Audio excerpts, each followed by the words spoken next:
নমস্কার। সাহিত্যের মণিমাণিক্যগুলি অনুষ্ঠানে গল্প বলার কথক ঠাকুর অডিও বুক ইউটিউব চ্যানেলে ধারাবাহিকভাবে শুনছেন আমাদের প্রাণের লেখক বিভূতিভূষণ বন্দ্যোপাধ্যায় রচিত রহস্য রোমাঞ্চে ভরা অত্যন্ত জনপ্রিয় উপন্যাস চাঁদের পাহাড়। আজ শুনবেন চাঁদের পাহাড় দ্বিতীয় পর্ব।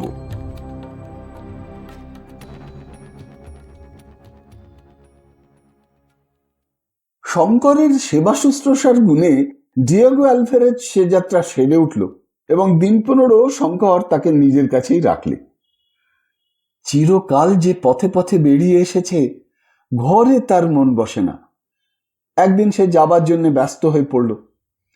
শঙ্কর নিজের কর্তব্য ঠিক করে ফেলেছিল। বললে, চলো, তোমার অসুখের সময় যেসব কথা বলেছিলে মনে আছে? সেই হলদে হীরের খনি। অসুখের ঝোঁকে আলভারেজ যেসব কথা বলেছিল, এখন সে সম্বন্ধে বৃদ্ধ আর কোনো কথাটি বলে না। বেশিরভাগ সময় চুপ করে কি যেন ভাবে। শঙ্করের কথার উত্তরে বৃদ্ধ বললে, আমিও যে কথাটা ভেবে না দেখেছি তা মনে করো না, কিন্তু আলিয়ার পেছনে ছুটবার সাহস তোমার আছে? শঙ্কর বললে, আছে কিনা দেখতে দোষ কি? আজই বলো তো মাভো স্টেশনে, তার করে আমার বদলে অন্য লোক পাঠাতে বলি। আলভারেজ কিছু না ভেবেই বললে, করো তার, কিন্তু আগে বুঝে দেখো। যারা সোনা বা হিরে খুঁজে বেড়ায় তারা সবসময় তা পায় না। আমি 80 বছরের এক বুড়ো লোককে জানতাম, সে কখনো কিছু পায়নি, তবে প্রতিবারই বলতো, এইবার ঠিক সন্ধান পেয়েছি, এইবার পাবো। আজীবন অস্ট্রেলিয়ার মরুভূমিতে আর আফ্রিকার ভেল্ডে প্রসপেক্টিং করে বেরিয়েছে। আরো দিন 10 পরে দুজনে কিসুমু গিয়ে ভিক্টোরিয়া নায়াগ্রা হ্রদে স্টিমারে চড়ে দক্ষিণ মুখে মোয়াঞ্জার দিকে যাবে ঠিক করলে। পথে এক জায়গায় বিস্তীর্ণ প্রান্তরে হাজার হাজার জেব্রা, জিরাফ, হরিণ চড়তে দেখে শঙ্কর তো অবাক। এমন দৃশ্য সে আর কখনো দেখেনি। জিরাফগুলো মানুষকে আদৌ ভয় করে না। 50 গজ তফাতে দাঁড়িয়ে ওদের দিকে চেয়ে চেয়ে দেখতে লাগলো। আলভারেজ বলল, আফ্রিকায় জিরাফ মারবার জন্য গভর্নমেন্টের কাছ থেকে বিশেষ লাইসেন্স নিতে হয়, যে সে মারতে পারে না, সেজন্য মানুষকে ওদের তত ভয় নেই। হরিণের দল কিন্তু বড় ভীরু। এক এক দলে 200-300 হরিণ চড়ছে। ওদের দেখে ঘাস খাওয়া ফেলে মুখ তুলে একবার চাইলে তার পরক্ষণেই মাঠের দূর প্রান্তের দিকে সবাই 4 পা তুলে দৌড়। কিসুমু থেকে স্টিমার ছাড়লো। এটা ব্রিটিশ স্টিমার। ওদের পয়সা নেই বলে ডেকে যাচ্ছে। নিগ্রো মেয়েরা পিঠে ছেলে মেয়ে বেঁধে মুরগি নিয়ে স্টিমারে উঠেছে। মাসাই কুলিরা ছুটি নিয়ে দেশে যাচ্ছে। সঙ্গে নাইরোবি শহর থেকে কাঁচের পুঁতি, কম দামের খেলো আয়না, ছুরি প্রভৃতি নানা জিনিস। স্টিমার থেকে নেমে আবার ওরা পথ চলে। ভিক্টোরিয়া হ্রদের যে বন্দরে ওরা নামলে তার নাম মোয়াঞ্জা। এখান থেকে 300 মাইল দূরে ট্যাবোরা। সেখানে পৌঁছে কয়েকদিন বিশ্রাম করে ওরা যাবে টাঙ্গানিয়াকা হ্রদের তীরবর্তী উজিজি বন্দরে। এই পথে যাবার সময় আলভারেজ বললে, টাঙ্গানিয়াকার মধ্যে দিয়ে যাওয়া বড় বিপজ্জনক ব্যাপার। এখানে এক রকমের মাছি আছে, তা কামড়ালে স্লিপিং সিকনেস হয়। স্লিপিং সিকনেসের মড়কে টাঙ্গানিয়াকা জনশূন্য হয়ে পড়েছে। মোয়াঞ্জা থেকে টাবোরার পথে সিংহের ভয়ও খুব বেশি। প্রকৃতপক্ষে আফ্রিকার এই অঞ্চলও সিংহের রাজ্য বলেই বলা চলে।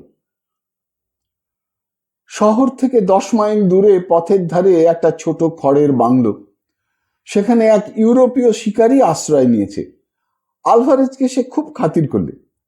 শঙ্করকে দেখে বললে, একে পেলে কোথায়? এ তো হিন্দু, তোমার কুলি। আলভারেজ বললে, আমার ছেলে। সাহেব আশ্চর্য হয়ে বললে, কিরকম? আলভারেজ আনুপূর্বিক সব বর্ণনা করলে, তার রোগের কথা, শঙ্করের সেবা শুশ্রূষার কথা। কেবল বললে না কোথায় যাচ্ছে ও কি উদ্দেশ্যে যাচ্ছে। সাহেব হেসে বললে, বেশ ভালো। ওর মুখ দেখে মনে হয় ওর মনে সাহস ও দয়া দুই আছে। ইস্ট ইন্ডিজের হিন্দুরা লোক হিসেবে ভালোই বটে।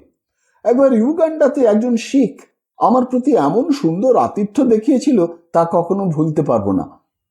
আজ তোমরা এসো, রাত সামনে, আমার এখানেই রাত্রি যাপন করো। এটা গভর্নমেন্টের ডাকবাংলো। আমিও তোমাদের মতো সারাদিন পথ চলে বিকেলের দিকে এসে উঠেছি। সাহেবের একটা ছোট গ্রামোফোন আছে। সন্ধ্যার পরে টিনবন্দি বিলেতি টমেটোর ঝোল ও সার্ডিন মাছ সহযোগে সান্ধ্য ভোজন সমাপ্ত করার পরে সবাই বাংলোর বাইরে ক্যাম্প চেয়ারে শুয়ে রেকর্ড শুনে যাচ্ছে। এমন সময় অল্প দূরে সিংহের গর্জন শোনা গেল। বোধ হলো মাটির কাছে মুখ নামিয়ে সিংহ গর্জন করছে, কারণ মাটি যেন কেঁপে কেঁপে উঠছে। সাহেব বললে, টাঙ্গানিয়াকায় বেজায় সিংহের উপদ্রব, আর বড় হিংস্র এরা। প্রায় অধিকাংশ সিংহই মানুষ খেকো। মানুষের রক্তের আস্বাদ একবার পেয়েছে, এখন মানুষ ছাড়া আর কিছু চায় না। শঙ্কর ভাবলে, খুব সুসংবাদ বটে। ইউগান্ডা রেলওয়ে তৈরি হবার সময় সে সিংহের উপদ্রব কাকে বলে খুব ভালোই দেখেছে। পরদিন সকালে ওরা আবার রওনা হলো। সাহেব বলে দিলে, সূর্য উঠে গেলে খুব সাবধান থাকবে। স্লিপিং সিকনেসের মাছি রোদ উঠলেই জাগে, গায়ে যেন না বসে। দীর্ঘ দীর্ঘ ঘাসের বনের মধ্যে দিয়ে সরি পথ। আলভারেজ বললে, খুব সাবধান, এই সব ঘাসের বনেই সিংহের আড্ডা, বেশি পেছনে থেকো না। আলভারেজের বন্দুক আছে এই একটা ভরসা। আর একটা ভরসা এই যে আলভারেজ যাকে বলে ক্র্যাক শট, তাই, অর্থাৎ তার গুলি বড় একটা ফসকায় না।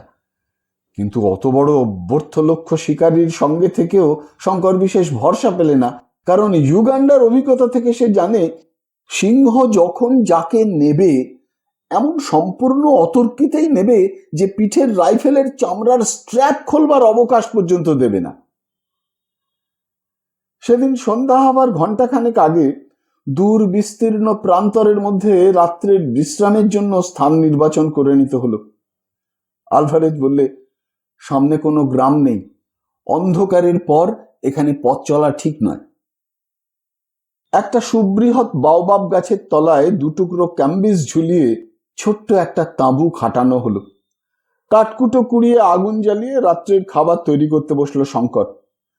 তারপর সমস্ত দিন পরিশ্রমের পর দুজনেই শুয়ে ঘুমিয়ে পড়ল। অনেক রাত্রে আলভারেজ ডাকলে, শঙ্কর ওঠো। শঙ্কর ধর্মর করে বিছানায় উঠে বসলে। আলভারেজ বললে, কি একটা জানোয়ার তাঁবুর চারিপাশে ঘুরছে, বন্দুক বাগিয়ে রাখো।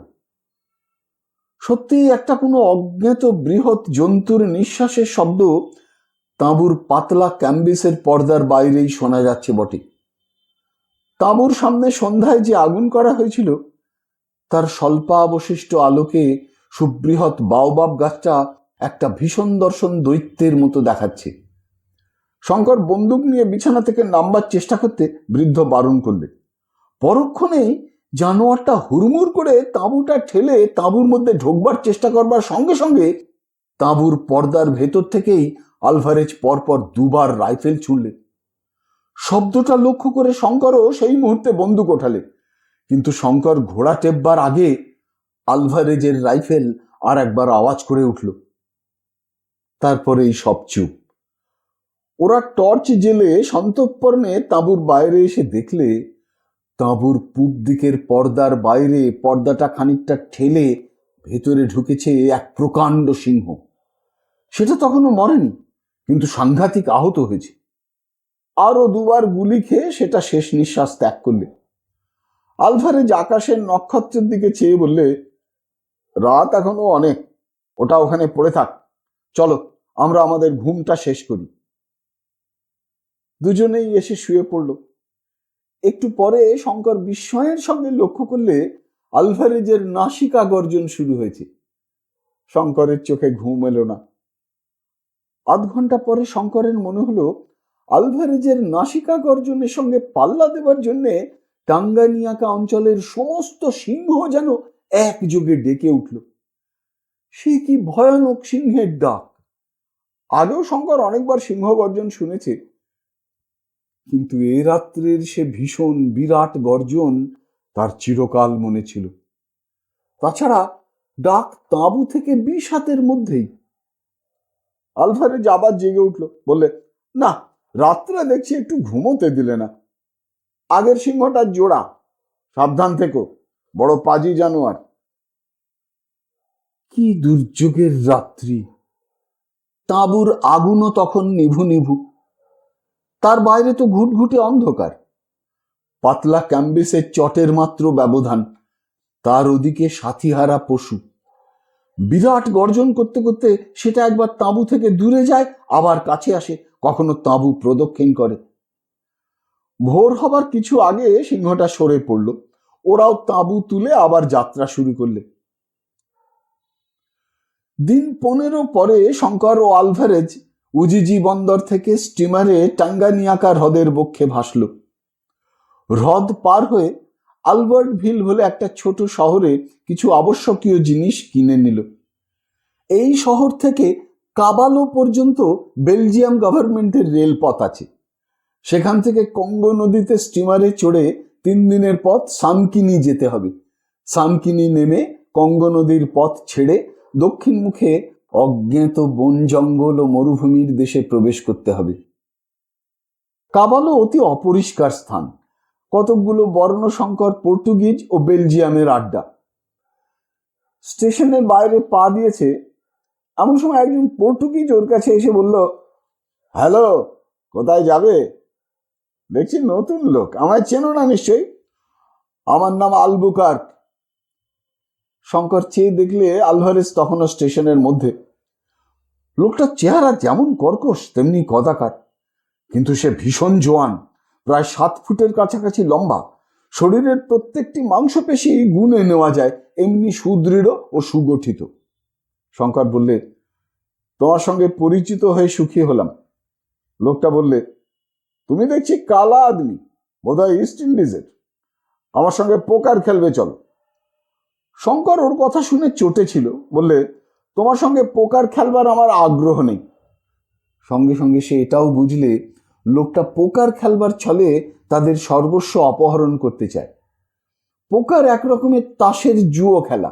শঙ্কর নাম জানলেও সে খেলা কখনো জীবনে দেখেওনি। নাইরোবিতে সে জানতো বদমাইশ জুয়াড়িরা পোকার খেলার ছল করে নতুন লোকের সর্বনাশ করে, এটা এক ধরনের ডাকাতি। শঙ্করের উত্তর শুনে পর্তুগিজ বদমাইশটা রেগে লাল হয়ে উঠল, তার চোখ দিয়ে যেন আগুন ঠিকরে বেরোতে চাইল। সে আরো কাছে ঘেঁষে এসে দাঁতে দাঁত চেপে অতি বিকৃত সুরে বলল, কি নিগার, কি বললি? ইস্ট ইন্ডিজের তুলনায় তুই অত্যন্ত ফাজিল দেখছি। তোর ভবিষ্যতের মঙ্গলের জন্য তোকে জানিয়ে দিই যে তোর মতো কালা আদমিকে আলবুকার্ক এই রিভলভারের গুলিতে কাদা খোঁচা পাখির মতো ডজনে ডজনে মেরেছে। আমার নিয়ম হচ্ছে এই, শোন, কাবালোতে যারা নতুন লোক নামবে তারা হয় আমার সঙ্গে পোকার খেলবে, নয়তো আমার সঙ্গে রিভলভারের দ্বন্দ্বযুদ্ধ করবে। শঙ্কর দেখলে এই বদমাইশ লোকটার সঙ্গে রিভলভারের লড়াইয়ে নামলে মৃত্যু অনিবার্য। বদমাইশটা হচ্ছে একজন ক্র্যাকশট গুন্ডা। আর সে কি, কাল পর্যন্ত রেলের নিরীহ কেরানি ছিল, কিন্তু যুদ্ধ না করে যদি পোকারই খেলে তবে সর্বস্ব যাবে। হয়তো 1 মিনিট কাল শঙ্করের দেরি হয়েছে উত্তর দিতে। লোকটা কোমরের চামড়ার হোলস্টার থেকে নিমেষের মধ্যে রিভলভার বার করে শঙ্করের পেটের কাছে উঁচিয়ে বলল, যুদ্ধ না পোকার? শঙ্করের মাথায় রক্ত উঠে গেল। ভীরুর মতো সে পাশবিক শক্তির কাছে মাথা নিচু করবে না, হোক মৃত্যু। সে বলতে যাচ্ছে যুদ্ধ, এমন সময় পেছন থেকে ভয়ানক বাজখাঁই সুরে কে বললে, এই সামলাও, গুলিতে মাথার চাঁদি উড়ল। দুজনেই চমকে উঠে পেছনে চাইলে। আলভারেজ তার উইনচেস্টার রিপিটারটা বাগিয়ে উঁচিয়ে ধরে পর্তুগিজ বদমাইশটার মাথা লক্ষ্য করে দৃঢ়ভাবে দাঁড়িয়ে। শঙ্কর সুযোগ বুঝে চট করে পিস্তলের নলের উল্টো দিকে ঘুরে গেল। আলভারেজ বললে, বালকের সঙ্গে রিভলভার ডুয়েল? 3 বলতে পিস্তল ফেলে দিবি। 1, 2, 3। আলবুকার্কের শিথিল হাত থেকে পিস্তলটা মাটিতে পড়ে গেল। আলভারেজ বললে, বালককে একা পেয়ে খুব বীরত্ব জাহির করছিলি না? শঙ্কর ততক্ষণে পিস্তলটা মাটি থেকে কুড়িয়ে নিয়েছে। আলবুকার্ক একটু বিস্মিত হলো। আলভারেজ যে শঙ্করের দলে লোক তা সে ভাবেওনি। সে হেসে বললে, আচ্ছা মেট, কিছু মনে করো না, আমারই হার। দাও আমার পিস্তলটা দাও ছোকরা। কোনো ভয় নেই, দাও। এসো, হাতে হাত দাও। তুমিও মেট। আলবুকার্ক রাগ পুষে রাখে না। এসো, কাছেই আমার কেবিন, এক গ্লাস বিয়ার খেয়ে যাও। আলভারেজ নিজের জাতের লোকের রক্ত চেনে। ও নিমন্ত্রণ গ্রহণ করে শঙ্করকে সঙ্গে নিয়ে আলবুকার্কের কেবিনে গেল। শঙ্কর বিয়ার খায় না শুনে তাকে কফি করে দিলে। প্রাণ খোলা হাসি হেসে কত গল্প করলে যেন কিছুই হয়নি। শঙ্কর বাস্তবিকই লোকটার দিকে আকৃষ্ট হলো। কিছুক্ষণ আগের অপমান ও শত্রুতা যে এমন বেমালুম ভুলে গিয়ে যাদের হাতে অপমান হয়েছে তাদেরই সঙ্গে এমনি ধারা দিল খোলা হেসে ঘোষ গল্প করতে পারে, পৃথিবীতে সে ধরনের লোক বেশি নেই। পরদিন ওরা কাবালো থেকে স্টিমারে উঠল কঙ্গো নদী বেয়ে দক্ষিণ মুখে যাবার জন্যে। নদীর দুই তীরের দৃশ্যে শঙ্করের মন আনন্দে উৎফুল্ল হয়ে উঠল। এরকম অদ্ভুত বন জঙ্গলের দৃশ্য জীবনে কখনো সে দেখেনি। এতদিন সে যেখানে ছিল আফ্রিকার সে অঞ্চলে এমন বন নেই। সে শুধু বিস্তীর্ণ প্রান্তর, প্রধানত ঘাসের বন, মাঝে মাঝে বাবলা ও ইউকা গাছ। কিন্তু কঙ্গো নদী বেয়ে স্টিমার যত অগ্রসর হয়, দুধারে নিবিড় বনানী, কত ধরনের মোটা মোটা লতা, বনের ফুল, বন্য প্রকৃতি এখানে আত্মহারা, লীলাময়ী, আপনার সৌন্দর্যে ও নিবিড় প্রাচুর্যে আপনি মুগ্ধ। শঙ্করের মধ্যে যে সৌন্দর্য প্রিয় ভাবুক মনটি ছিল, হাজার হোক সে বাংলার মাটির ছেলে, ডিয়েগো আলভারেজের মতন শুধু কঠিন প্রাণ স্বার্থান্বেষী প্রসপেক্টার নয়, তো সে এই রূপের মেলায় মুগ্ধ ও বিস্মিত হয়ে রাঙা অপরাহ্নে ও দুপুর রোদে আপন মনে কত কি স্বপ্নজাল রচনা করে। অনেক রাত্রে সবাই ঘুমিয়ে পড়ে। অচেনা তারা ভরা বিদেশের আকাশের তলায় রহস্যময়ী বন্য প্রকৃতি তখন যেন জেগে উঠেছে। জঙ্গলের দিক থেকে কত বন্য জন্তুর ডাক কানে আসে। শঙ্করের চোখে ঘুম নেই। এই সৌন্দর্য স্বপ্নে ভোর হয়ে মধ্য আফ্রিকার নৈশ শীতলতাকে তুচ্ছ করেও সে জেগে বসে থাকে। ওই জলজলে সপ্তর্ষি মণ্ডল, আকাশে অনেক দূরে তার ছোট্ট গ্রামের মাথায়ও আজ এমনি সপ্তর্ষি মণ্ডল উঠেছে। ওই রকম একফালি কৃষ্ণপক্ষের গভীর রাত্রির চাঁদও। সেসব পরিচিত আকাশ ছেড়ে কত দূরে সে এসে পড়েছে, আরো কত দূরে তাকে যেতে হবে। কি এর পরিণতি কে জানে। দুদিন পরে বোট এসে সানকিনি পৌঁছলো। সেখান থেকে ওরা আবার পদব্রজে রওনা হলো। জঙ্গলের দিকে বেশি নেই, কিন্তু দিগন্ত প্রসারী জনমানবহীন প্রান্তর ও অসংখ্য ছোট বড় পাহাড়। অধিকাংশ পাহাড় রুক্ষ ও বৃক্ষশূন্য, কোনো কোনো পাহাড়ে ইউফোবিয়া জাতীয় গাছের ঝোপ। কিন্তু শঙ্করের মনে হলো আফ্রিকার এই অঞ্চলের দৃশ্য বড় অপরূপ। একটা ফাঁকা জায়গা পেয়ে মন যেন হাঁপ ছেড়ে বাঁচে। সূর্যাস্তের রং, জ্যোৎস্না রাত্রির মায়া এই দেশকে রাত্রে অপরাহ্নে রূপকথার পরিরাজ্য করে তোলে। আলভারেজ বললে, এই ভেল্ড অঞ্চলে সব জায়গা দেখতে একরকম বলে পথ হারাবার সম্ভাবনা খুব কিন্তু বেশি। কথাটা যেদিন বলা হলো সেদিনই এক কাণ্ড ঘটল। জনহীন ভেল্ডে সূর্য অস্ত গেলে ওরা একটা ছোট পাহাড়ের আড়ালে তাঁবু খাটিয়ে আগুন জ্বালে। শঙ্কর জল খুঁজতে বেরোলো, সঙ্গে আলভারেজের বন্দুকটা নিয়ে গেল, কিন্তু মাত্র 2টি টোটা। আধ ঘন্টা এদিক ওদিক ঘুরে বেলাটুকু গেল। পাতলা অন্ধকারে সমস্ত প্রান্তরকে ধীরে ধীরে আবৃত করে দিলে। শঙ্কর শপথ করে বলতে পারে সে আধ ঘন্টার বেশি হাঁটেনি। হঠাৎ চারিধারে চেয়ে শঙ্করের কেমন একটা অস্বস্তি বোধ হলো, যেন কি একটা বিপদ আসছে, তাঁবুতে ফেরা ভালো। দূরে দূরে ছোট বড় পাহাড়, একই রকম দেখতে সব দিক, কোনো চিহ্ন নেই, সব একাকার। মিনিট 5-6 হাঁটবার পরই শঙ্করের মনে হলো সে পথ হারিয়েছে।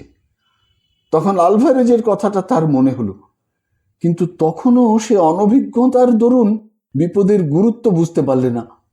হেঁটেই যাচ্ছে, একবার মনে হয় সামনে, একবার মনে হয় বাঁয়ে, একবার মনে হয় ডাইনে। তাঁবুর আগুনের কুণ্ডটা দেখা যায় না কেন?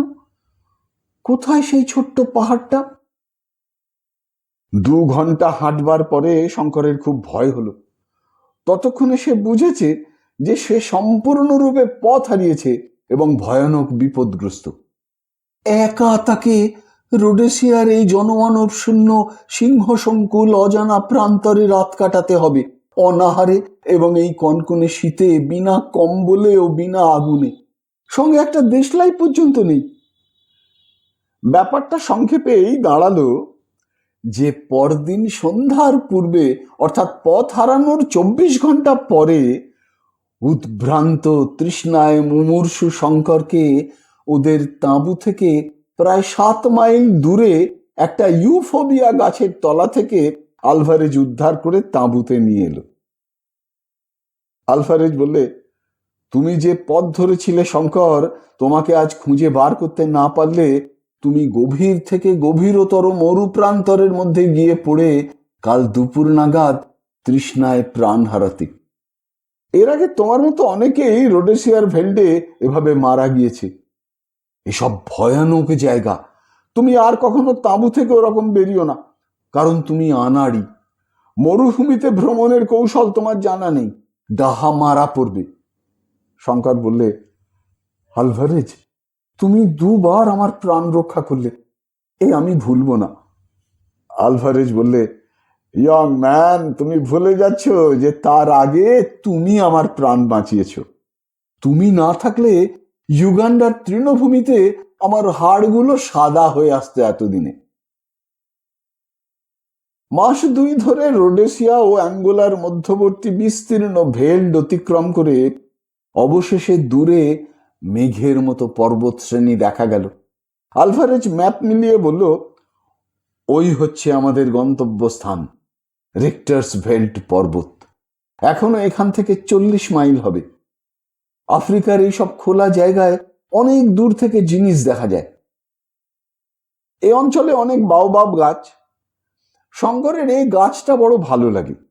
দূর থেকে যেন মনে হয় বট কি অশ্বত্থ গাছের মতো, কিন্তু কাছে গেলে দেখা যায় বাওবাব গাছ ছায়া বিরল অথচ বিশাল, আঁকা বাঁকা, সারা গায়ে যেন বড় বড় আঁচিল কি আব বেরিয়েছে, যেন আরব্য উপন্যাসের একটা বেঁটে কুদর্শন কুব্জ দৈত্য। বিস্তীর্ণ প্রান্তরে এখানে ওখানে প্রায় সর্বত্রই দূরে নিকটে বড় বড় বাওবাব গাছ দাঁড়িয়ে।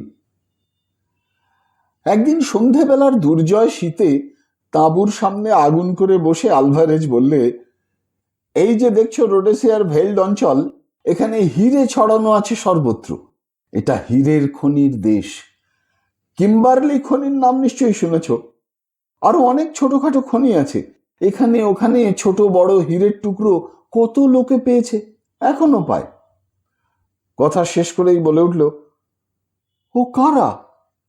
শঙ্কর সামনে বসে ওর কথা শুনছিল। বললে, কোথায় কে? কিন্তু আলভারেজের তীক্ষ্ণ দৃষ্টি তার হাতের বন্দুকের গুলির মতোই অব্যর্থ। একটু পরে তাঁবু থেকে দূরে অন্ধকারে কয়েকটি অস্পষ্ট মূর্তি এদিকে এগিয়ে আসছে শঙ্করের চোখে পড়ল। আলভারেজ বললে, শঙ্কর, বন্দুক নিয়ে এসো, চট করে যাও, টোটা ভরে। বন্দুক হাতে শঙ্কর বাইরে এসে দেখলে আলভারেজ নিশ্চিন্ত মনে ধূমপান করছে। কিছু দূরে অজানা মূর্তি কয়টি এখন অন্ধকারের মধ্যে দিয়ে আসছে। একটু পরে তারা এসে তাঁবুর অগ্নিকুণ্ডের বাইরে দাঁড়ালো। শঙ্কর চেয়ে দেখলে আগন্তুক কয়েকটি কৃষ্ণবর্ণ, দীর্ঘকায়, তাদের হাতে কিছু নেই, পরনের লেংটি, গলায় সিংহের লোম, মাথায় পালক, সুগঠিত চেহারা। তাঁবুর আলোয় মনে হচ্ছিল যেন কয়েকটি ব্রোঞ্জের মূর্তি। আলভারেজ জুলু ভাষায় বললে, কি চাও তোমরা? ওদের মধ্যে কি কথাবার্তা চললো, তারপরে ওরা সব মাটির উপর বসে পড়ল। আলভারেজ বললে, শঙ্কর, ওদের খেতে দাও। তারপরে অনুচ্চ স্বরে বললে, বড় বিপদ, খুব হুঁশিয়ার শঙ্কর। টিনের খাবার খোলা হলো। সকলের সামনেই খাবার রাখলে শঙ্কর। আলভারেজ ওই সঙ্গে আবার খেতে বসলো, যদিও সে ও শঙ্কর সন্ধ্যের সময়েই তাদের নৈশ আহার শেষ করেছে। শঙ্কর বুঝলে আলভারেজের কোনো মতলব আছে, কিংবা এদেশের রীতি অতিথির সঙ্গে খেতে হয়। আলভারেজ খেতে খেতে জুলু ভাষায় আগন্তুকদের সঙ্গে গল্প করছে।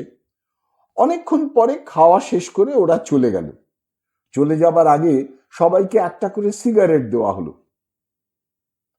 ওরা চলে গেলে আলভারেজ বললে, ওরা মাটাবেল জাতির লোক, ভয়ানক, দুর্দান্ত, ব্রিটিশ গভর্নমেন্টের সঙ্গে অনেকবার লড়েছে, শয়তানকেও ভয় করে না। ওরা সন্দেহ করেছে আমরা ওদের দেশে এসেছি হীরের খনির সন্ধানে। আমরা যে জায়গাটায় আছি এটা ওদের একজন সর্দারের রাজ্য। কোনো সভ্য গভর্নমেন্টের আইন এখানে খাটবে না, ধরবে আর নিয়ে গিয়ে পুড়িয়ে মারবে। চলো আমরা তাঁবু তুলে রওনা হই। শঙ্কর বললে, তবে তুমি বন্দুক আনতে বললে কেন? আলভারেজ হেসে বললে, দেখো, ভেবেছিলুম যদি ওরা খেয়েও না বলে কিংবা কথাবার্তায় বুঝতে পারি যে ওদের মতলব খারাপ, ভোজনরত অবস্থাতেই ওদের গুলি করব। এই দেখো, রেভলভার পেছনে রেখে তবে খেতে বসেছিলাম। এই কটাকে সাবার করে দিতাম। আমার নাম আলভারেজ। আমিও একসময় শয়তানকেও ভয় করতাম না, এখনো করিনি। ওদের হাতের মাছ মুখে পৌঁছবার আগেই আমার পিস্তলের গুলি ওদের মাথার খুলি উড়িয়ে দিত। আরো 5-6 দিন পথ চলবার পরে একটা খুব বড় পর্বতের পাদমূলে নিবিড় ট্রপিক্যাল অরণ্যানীর মধ্যে ওরা প্রবেশ করলে। স্থানটি যেমন নির্জন তেমনি বিশাল। সে বন দেখে শঙ্করের মনে হলো, একবার যদি সে এর মধ্যে পথ হারায়, সারা জীবন ঘুরলেও বার হয়ে আসবার সাধ্য তার হবে না।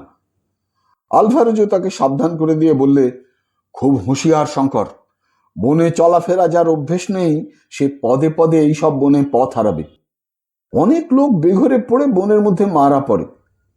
মরুভূমির মধ্যে যেমন পথ হারিয়ে ঘুরেছিলে, এর মধ্যেও ঠিক তেমনি পথ হারাতে পারো, কারণ এখানে সবই একরকম। এক জায়গা থেকে আরেক জায়গাকে পৃথক করে চিনে নেবার কোনো চিহ্নই নেই। ভালো বুশম্যান না হলে পদে পদে বিপদে পড়তে হবে। বন্দুক না নিয়ে এক পা কোথাও যাবে না, এটিও যেন মনে থাকে। মধ্য আফ্রিকার বন শৌখিন ভ্রমণের পার্ক নয়। শঙ্করকে তা না বললেও চলতো, কারণ এসব অঞ্চল যে শখের পার্ক নয় তা এর চেহারা দেখেই সে বুঝেছে।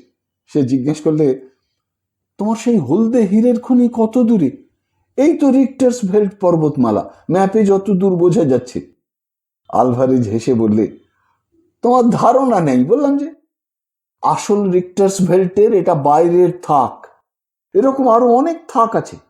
সমস্ত অঞ্চলটা এত বিশাল যে পূবে 70 মাইল ও পশ্চিম দিকে 100 থেকে 150 মাইল পর্যন্ত গেলেও এ বন ও পাহাড় শেষ হবে না।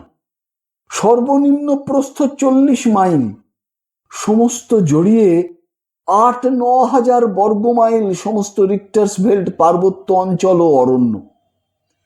এই বিশাল অজানা অঞ্চলের কোনখানটাতে এসেছিলুম আজ 7-8 বছর আগে, ঠিক সেই জায়গাটা খুঁজে বার করা কি ছেলে খেলা, ইয়ং ম্যান? শঙ্কর বললে, এদিকে খাবার ফুরিয়েছে, শিকারের ব্যবস্থা দেখতে হয়, নইলে কাল থেকে বায়ু ভক্ষণ ছাড়া উপায় নেই। আলভারেজ বললে, কিছু ভেবো না, দেখছো না গাছে গাছে বেবুনের মেলা। কিছু না মেলে বেবুনের দাপনা ভাজা আর কফি দিয়ে দিব্যি ব্রেকফাস্ট খাবো কাল থেকে। আজ আর নয়, তাঁবু ফেলো, বিশ্রাম করা যাক। একটা বড় গাছের নিচে তাঁবু খাটিয়ে ওরা আগুন জ্বাললে। শঙ্কর রান্না করলে। আহারাদি শেষ করে যখন দুজনে আগুনের সামনে বসেছে, তখনও বেলা আছে। আলভারেজ কড়া তামাকের পাইপ টানতে টানতে বললে, জানো শঙ্কর, আফ্রিকার এইসব অজানা অরণ্যে এখনো কত জানোয়ার আছে যার খবর বিজ্ঞান শাস্ত্র রাখে না। খুব কম সভ্য মানুষ এখানে এসেছে। ওকাপি বলে যে জানোয়ার, সে তো প্রথম দেখা গেল 1900 সালে। এক ধরনের বুনো শুয়োর আছে যা সাধারণ বুনো শুয়োরের প্রায় 3 গুণ বড় আকারের। 1888 সালে মোজেস কাউলে, পৃথিবী পর্যটক এবং বড় শিকারী, সর্বপ্রথম এই বুনো শুয়োরের সন্ধান পান বেলজিয়াম কঙ্গোর লুয়ালাবু অরণ্যের মধ্যে। তিনি বহু কষ্টে একটা শিকারও করেন এবং নিউ ইয়র্ক প্রাণীবিদ্যা সংক্রান্ত মিউজিয়ামে উপহার দেন। বিখ্যাত রোডেশিয়ান মনস্টারের নাম শুনেছ? শঙ্কর বললেন, না, কি সেটা? শোনো তবে। রোডেশিয়ার উত্তর সীমায় প্রকাণ্ড জলাভূমি আছে। ওদেশের অসভ্য জুলুদের মধ্যে অনেকেই এক অদ্ভুত ধরনের জানোয়ারকে এই জলাভূমিতে মাঝে মাঝে দেখেছে। ওরা বলে তার মাথা কুমিরের মতো, গন্ডারের মতো তার শিং আছে, গলাটা অজগর সাপের মতো লম্বা ও আঁশওয়ালা, দেহটা জলহস্তির মতো, লেজটা কুমিরের মতো। বিরাট দেহ এই জানোয়ারের, প্রকৃতিও খুব হিংস্র। জল ছাড়া কখনো ডাঙায় এই জানোয়ারকে দেখা যায়নি। তবে এইসব অসভ্য দেশি লোকের অতিরঞ্জিত বিবরণ বিশ্বাস করা শক্ত।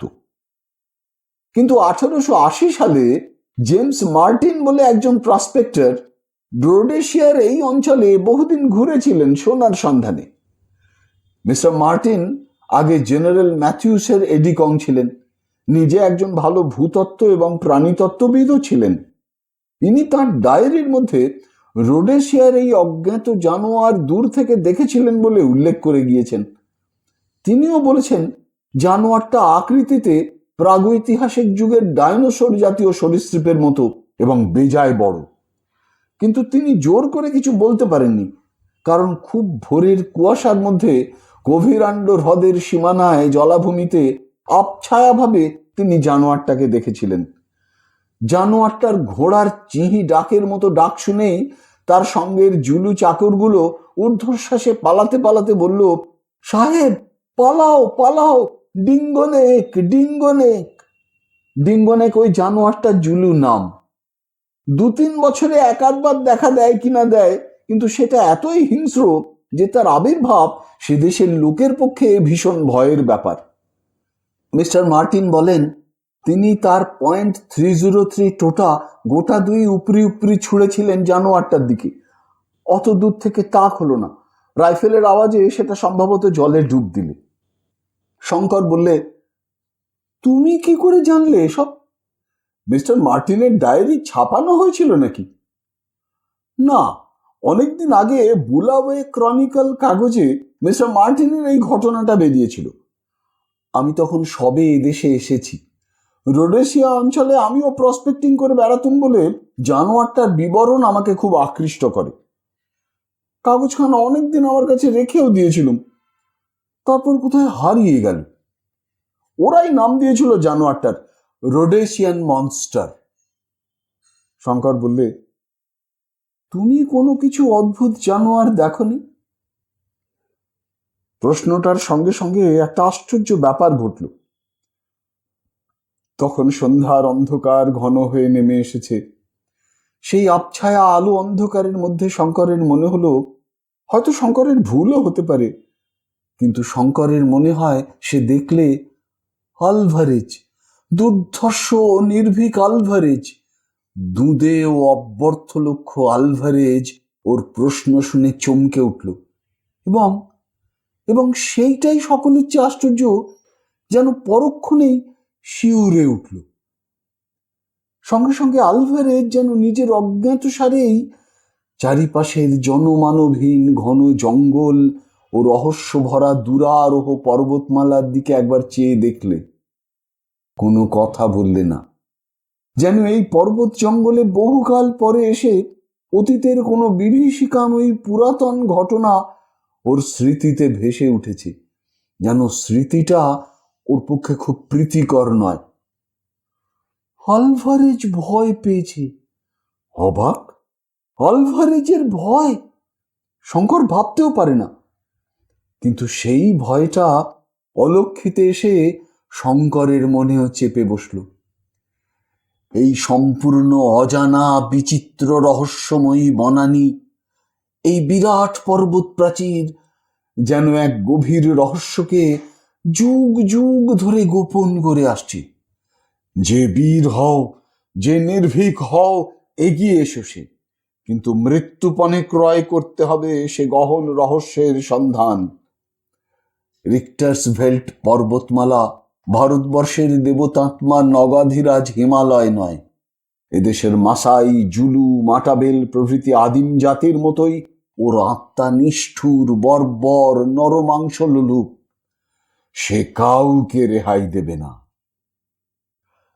তারপর দিন দুই কেটে গেল। ওরা ক্রমশ গভীর থেকে গভীরতর জঙ্গলের মধ্যে প্রবেশ করলে। পথ কোথাও সমতল নয়, কেবল চড়াই আর উতরাই, মাঝে মাঝে কর্কশ ও দীর্ঘ টুসক ঘাসের বন। জল প্রায় দুষ্প্রাপ্য। ঝর্ণা একাত্রা যদিও বা দেখা যায়, আলভারেজ তাদের জল ছুঁতেও দেয় না। দিব্যি স্ফটিকের মতন নির্মল জল পড়ছে ঝর্ণা বেয়ে, সুশীতল ও লোভনীয়। তৃষ্ণার্ত লোকের পক্ষে সে লোভ সম্বরণ করা বড়ই কঠিন। কিন্তু আলভারেজ জলের বদলে ঠান্ডা চা খাওয়াবে, তবুও জল খেতে দেবে না। জলের তৃষ্ণা ঠান্ডা চায় দূর হয় না। তৃষ্ণার কষ্টই সবচেয়ে বেশি কষ্ট বলে মনে হয়েছিল শঙ্করের। এক স্থানে টুসক ঘাসের বন বেজায় ঘন, তার উপরে ওদের চারিধারে ঘিরে সেদিন কুয়াশাও খুব গভীর। হঠাৎ বেলা উঠলে নিচের কুয়াশা সরে গেল। সামনে চেয়ে শঙ্করের মনে হলো খুব বড় একটা চড়াই তাদের পথ আগলে দাঁড়িয়ে। কত উঁচু সেটা তা জানা সম্ভব নয়, কারণ নিবিড় কুয়াশা কিংবা মেঘে তার উপরের দিকটা সম্পূর্ণরূপে আবৃত। আলভারেজ বললে, রিক্টার্সভেল্ডের আসল রেঞ্জ। শঙ্কর বললে, এটা পার হওয়া কি দরকার? আলভারেজ বললে, এই জন্যে দরকার যে সেবার আমি আর জিম দক্ষিণ দিক থেকে এসেছিলুম এই পর্বত শ্রেণীর পাদমূলে, কিন্তু আসল রেঞ্জ পার হয়নি। যে নদীর ধারে হলদে হিরে পাওয়া গিয়েছিল তার গতি পূব থেকে পশ্চিমে, এবার আমরা যাচ্ছি উত্তর থেকে দক্ষিণে। সুতরাং পর্বত পার হয়ে ওপারে না গেলে কি করে সেই নদীটার ঠিকানা করতে পারি? শঙ্কর বললে, আজ যেরকম কুয়াশা হয়েছে দেখতে পাচ্ছি, তাতে একটু অপেক্ষা করা যাক না কেন? আর একটু বেলা বাড়ুক। তাঁবু ফেলে আহার আদি সম্পন্ন করা হলো। বেলা বাড়লেও কুয়াশা তেমন কাটল না। শঙ্কর ঘুমিয়ে পড়ল তাঁবুর মধ্যে। ঘুম যখন ভাঙল, বেলা তখন নেই। চোখ মুছতে মুছতে তাঁবুর বাইরে এসে সে দেখলে আলভারেজ চিন্তিত মুখে ম্যাপ খুলে বসে আছে। শঙ্করকে দেখে বললে, শঙ্কর, আমাদের এখনো অনেক ভুগতে হবে, সামনে চেয়ে দেখো। আলভারেজের কথার সঙ্গে সঙ্গে সামনের দিকে চাইতেই এক গম্ভীর দৃশ্য শঙ্করের চোখে পড়ল। কুয়াশা কখন কেটে গেছে। তার সামনে বিশাল রিক্টার্সভেল্ট পর্বতের প্রধান থাক ধাপে ধাপে উঠে মনে হয় যেন আকাশে গিয়ে ঠেকেছে। পাহাড়ের কোটিদেশ নিবিড় বিদ্যুৎ গর্ভ মেঘপুঞ্জে আবৃত, কিন্তু উচ্চতম শিখররাজি অস্তমান সূর্যের রাঙা আলোয় দেবলোকের কনক দেউলের মতো বহুদূর নীল শূন্যে মাথা তুলে দাঁড়িয়ে। কিন্তু সামনের পর্বতাংশ সম্পূর্ণ দুরারোহ, শুধুই খাড়া খাড়া উত্তুঙ্গ শৃঙ্গ, কোথাও একটুও ঢালু নেই। আলভারেজ বললে, এখান থেকে পাহাড়ে ওঠা সম্ভব নয় শঙ্কর, দেখেই বুঝেছ নিশ্চয়ই। পাহাড়ের কোলে কোলে পশ্চিম দিকে চলো, যেখানে ঢালু এবং নিচু পাবো সেখান দিয়েই পাহাড় পার হতে হবে। কিন্তু এই 150 মাইল লম্বা পর্বত শ্রেণীর মধ্যে কোথায় সেরকম জায়গা আছে, এ খুঁজতেই তো 1 মাসের উপর যাবে দেখছি।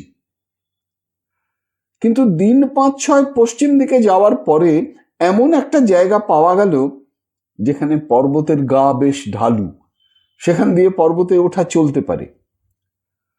পরদিন খুব সকাল থেকে পর্বত আরোহণ শুরু হলো। শঙ্করের ঘড়িতে তখন বেলা 6:30। 8:30 বাজতে না বাজতেই শঙ্কর আর চলতে পারে না। যে জায়গাটা দিয়ে তারা উঠেছে সেখানে পর্বতের 4 মাইলের মধ্যে উঠেছে 6000 ফুট। সুতরাং পথটা ঢালু হলেও কি ভীষণ দুরারোহ তা সহজেই বোঝা যাবে। তাছাড়া যতই ওপরে উঠছে অরণ্য ততই নিবিড়তর, ঘন অন্ধকার চারিদিক। বেলা হয়েছে, রোদ উঠেছে, অথচ সূর্যের আলো ঢোকেনি জঙ্গলের মধ্যে। আকাশই চোখে পড়ে না, তাই সূর্যের আলো। পথ বলে কোনো জিনিস নেই, চোখের সামনে শুধুই গাছের গুঁড়ি যেন ধাপে ধাপে আকাশের দিকে উঠে চলেছে। কোথা থেকে যে জল পড়ছে কে জানে। পায়ের নিচের প্রস্তর আর্দ্র ও পিচ্ছিল, প্রায় সর্বত্রই পাথরের ওপর শ্যাওলা ধরা। পা পিছলে গেলে গড়িয়ে নিচের দিকে বহু দূর চলে গিয়ে তীক্ষ্ণ শিলাখণ্ডে আহত হতে হবে। শঙ্কর বা আলভারেজ কারো মুখে কথা নেই। এই উত্তুঙ্গ পথে উঠবার কষ্টে দুজনেই অবসন্ন, দুজনেরই ঘন ঘন নিঃশ্বাস পড়ছে। শঙ্করের কষ্ট আরো বেশি। বাংলার সমতল ভূমিতে আজন্ম মানুষ হয়েছে, পাহাড়ে ওঠার অভ্যেসই নেই কখনো। শঙ্কর ভাবছে আলভারেজ কখন বিশ্রাম করতে বলবে। সে আর উঠতে পারছে না, কিন্তু যদি সে মরেও যায় এ কথা আলভারেজকে সে কখনোই বলবে না যে সে আর পারছে না।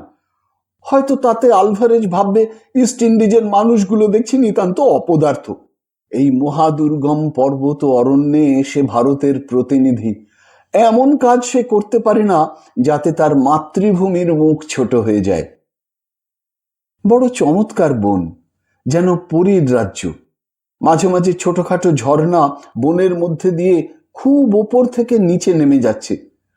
গাছের ডালে ডালে নানা রঙের টিয়া পাখি চোখ ঝলসে দিয়ে উড়ে বেড়াচ্ছে। বড় বড় ঘাসের মাথায় সাদা সাদা ফুল, অর্কিডের ফুল ঝুলছে গাছের ডালের গায়ে, গুঁড়ির গায়ে। হঠাৎ শঙ্করের চোখে পড়ল গাছের ডালে মাঝে মাঝে লম্বা দাড়ি গোঁপওয়ালা বালখিল্য মুনিদের মতো ও কারা বসে রয়েছে। তারা সবাই চুপচাপ বসে, মুনি জনচিত গাম্ভীর্যে ভরা। ব্যাপার কি? আলভারেজ বললে, ও কলবাস জাতীয় মাদি বানর। পুরুষ জাতীয় কলবাস বানরের দাড়ি গোঁফ নেই, স্ত্রী জাতীয় কলবাস বানরের হাতখানেক লম্বা দাড়ি গোঁফ গজায়, এবং তারা বড় গম্ভীর, দেখেই বুঝতে পারছ। ওদের কাণ্ড দেখে শঙ্কর হেসেই খুন। পায়ের তলায় মাটিও নেই, পাথরও নেই, তার বদলে আছে শুধু পচা পাতা ও শুকনো গাছের গুঁড়ির স্তূপ। এইসব বনে শতাব্দীর পর শতাব্দী ধরে পাতার রাশি ঝরছে, পচে যাচ্ছে, তার উপরে শ্যাওলা পুরু হয়ে উঠছে, ছাতা গজাচ্ছে, তার উপরে আবার নতুন ঝরা পাতার রাশি, আবার পড়ছে গাছের ডালপালা গুঁড়ি। জায়গায় জায়গায় 60-70 ফুট গভীর হয়ে জমে রয়েছে এই পত্রস্তূপ। আলভারেজ ওকে শিখিয়ে দিলে এসব জায়গায় খুব সাবধানে পা ফেলে চলতে হবে। এমন জায়গা আছে যেখানে মানুষ চলতে চলতে ওই ঝরা পাতার রাশির মধ্যে ভুস করে ঢুকে ডুবে যেতে পারে, যেমন অতর্কিতে পথ চলতে চলতে প্রাচীন কূপের মধ্যে পড়ে যায়। উদ্ধার করা সম্ভব না হলে সেসব ক্ষেত্রে নিঃশ্বাস বন্ধ হয়ে মৃত্যু অনিবার্য। শঙ্কর বললে, পথের গাছপালা না কাটলে তো আর ওঠা যাচ্ছে না, বড় ঘন হয়ে উঠেছে। খুরের মতো ধারালো চওড়া এলিফ্যান্ট ঘাসের বন, যেন রোমান যুগের দ্বিধার তলোয়ার। তার মধ্যে দিয়ে যাবার সময় দুজনের কেউই নিরাপদ বলে ভাবছে না নিজেকে। দুহাত তফাতে কি আছে দেখা যায় না যখন, তখন সব রকম বিপদের সম্ভাবনাই তো রয়েছে। থাকতে পারে বাঘ, থাকতে পারে সিংহ, থাকতে পারে বিষাক্ত সাপ। শঙ্কর লক্ষ্য করছে মাঝে মাঝে ডুগডুগি বা ঢোল বাজনার মতো একটা শব্দ হচ্ছে। কোথায় হচ্ছে যেন বনের মধ্যে। কোনো অসভ্য জাতির লোক ঢোল বাজাচ্ছে নাকি? আলভারেজকে সে জিজ্ঞেস করলে। আলভারেজ বললে, ঢোল নয়, বড় বেবুন কিংবা বন মানুষে বুক চাপড়ে ওই রকম শব্দ করে। মানুষ এখানে কোথা থেকে আসবে? শঙ্কর বললে, তুমি যে বলেছিলে এ বনে গরিলা নেই। গরিলা সম্ভবত নেই।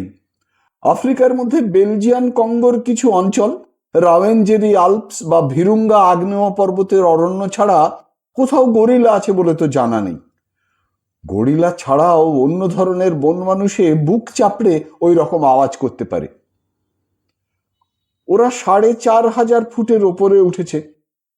সেদিনের মতো সেখানেই রাত্রির বিশ্রামের জন্য তাঁবু ফেলা হলো। একটা বিশাল সত্যিকার ট্রপিক্যাল অরণ্যের রাত্রিকালীন শব্দ এত বিচিত্র ধরনের ও এত ভীতিজনক যে সারা রাত শঙ্কর চোখের পাতা বোঝাতে পারলে না। শুধু ভয় নয়, ভয় মিশ্রিত একটা বিস্ময়। কত রকমের শব্দ, হায়েনার হাসি, কলবাস বানরের কর্কশ চিৎকার, বন মানুষের বুক চাপড়ানোর আওয়াজ, বাঘের ডাক। প্রকৃতির এই বিরাট নিজস্ব পশুশালায় রাত্রে কেউ ঘুমোয় না। সমস্ত অরণ্যটা এই গভীর রাত্রে যেন হঠাৎ ক্ষেপে উঠেছে। বছর কয়েক আগে খুব বড় একটা সার্কাসের দল এসে ওদের স্কুল বোর্ডিং এর পাশের মাঠে তাঁবু ফেলেছিল। তাদের জানোয়ারদের চিৎকারে বোর্ডিং এর ছেলেরা রাত্রে ঘুমোতে পারত না। শঙ্করের সেই কথা এখন মনে পড়ল।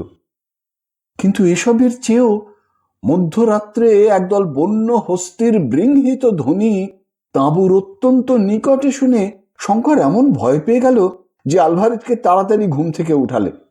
আলভারেজ বললে, আগুন জ্বলছে তাঁবুর বাইরে, কোনো ভয় নেই, ওরা ঘেঁষবে না এদিকে। সকালে উঠে আবার ওপরে ওঠা শুরু।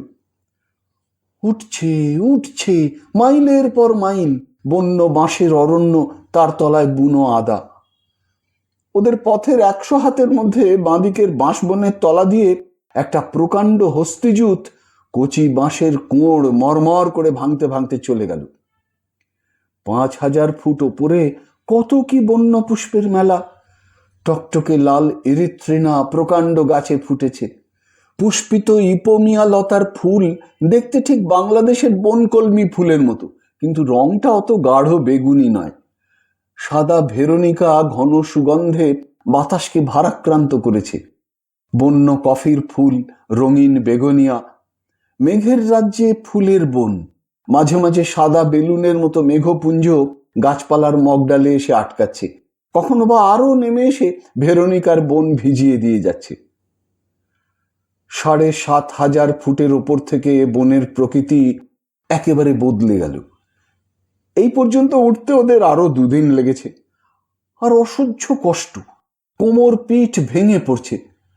এখানে বনানীর মূর্তি বড় অদ্ভুত। প্রত্যেক গাছের গুঁড়ি ও শাখা প্রশাখা পুরু শ্যাওলায় আবৃত। প্রত্যেক ডাল থেকে শ্যাওলা ঝুলছে। সে শ্যাওলা কোথাও কোথাও এত লম্বা যে গাছ থেকে ঝুলে প্রায় মাটিতে এসে ঠেকবার মতো হয়েছে। বাতাসে সেগুলো আবার দোল খাচ্ছে। তার উপর কোথাও সূর্যের আলো নেই, সবসময়ই যেন গোধূলি। আর সবটা ঘিরে বিরাজ করছে এক অপার্থিব ধরনের নিস্তব্ধতা। বাতাস বইছে, তারও শব্দ নেই। পাখির কুজন নেই সে বনে। মানুষের গলার সুর নেই, কোনো জানোয়ারের ডাক নেই। যেন কোন অন্ধকার নরকে দীর্ঘ শ্মশ্রু প্রেতের দলের মতো এসে পড়েছে ওরা। সেদিন অপরাহ্নে যখন আলভারেজ তাঁবু ফেলে বিশ্রাম করবার হুকুম দিলে, তখন তাঁবুর বাইরে এসে এক পাত্র কফি খেতে খেতে শঙ্করের মনে হলো এ যেন সৃষ্টির আদিম যুগের অরণ্যানী। পৃথিবীর উদ্ভিদ জগৎ যখন কোনো একটা সুনির্দিষ্ট রূপ ও আকৃতি গ্রহণ করেনি, যে যুগে পৃথিবীর বুকে বিরাটকায় সরীসৃপের দল জগৎ জোড়া বন জঙ্গলের নিবিড় অন্ধকারে ঘুরে বেড়াতো, সৃষ্টির সেই অতীত প্রভাবে সে যেন কোন জাদুমন্ত্রের বলে ফিরে গিয়েছে। সন্ধ্যার পরেই সমগ্র বনানী নিবিড় অন্ধকারে আবৃত হলো। তাঁবুর বাইরে ওরা আগুন করেছে, সেই আলোর মণ্ডলীর বাইরে আর কিছু দেখা যায় না। এ বনের আশ্চর্য নিস্তব্ধতা শঙ্করকে বিস্মিত করেছে। বনানীর সেই বিচিত্র নৈশ শব্দ এখানে স্তব্ধ কেন?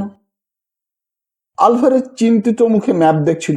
বললে, শোনো শঙ্কর, একটা কথা ভাবছি। 8000 ফুট উঠলাম, কিন্তু এখনো পর্বতের সেই খাঁজটা পেলাম না যেটা দিয়ে আমরা রেঞ্জ পার হয়ে ওপারে যাব। আর কত উপরে উঠব?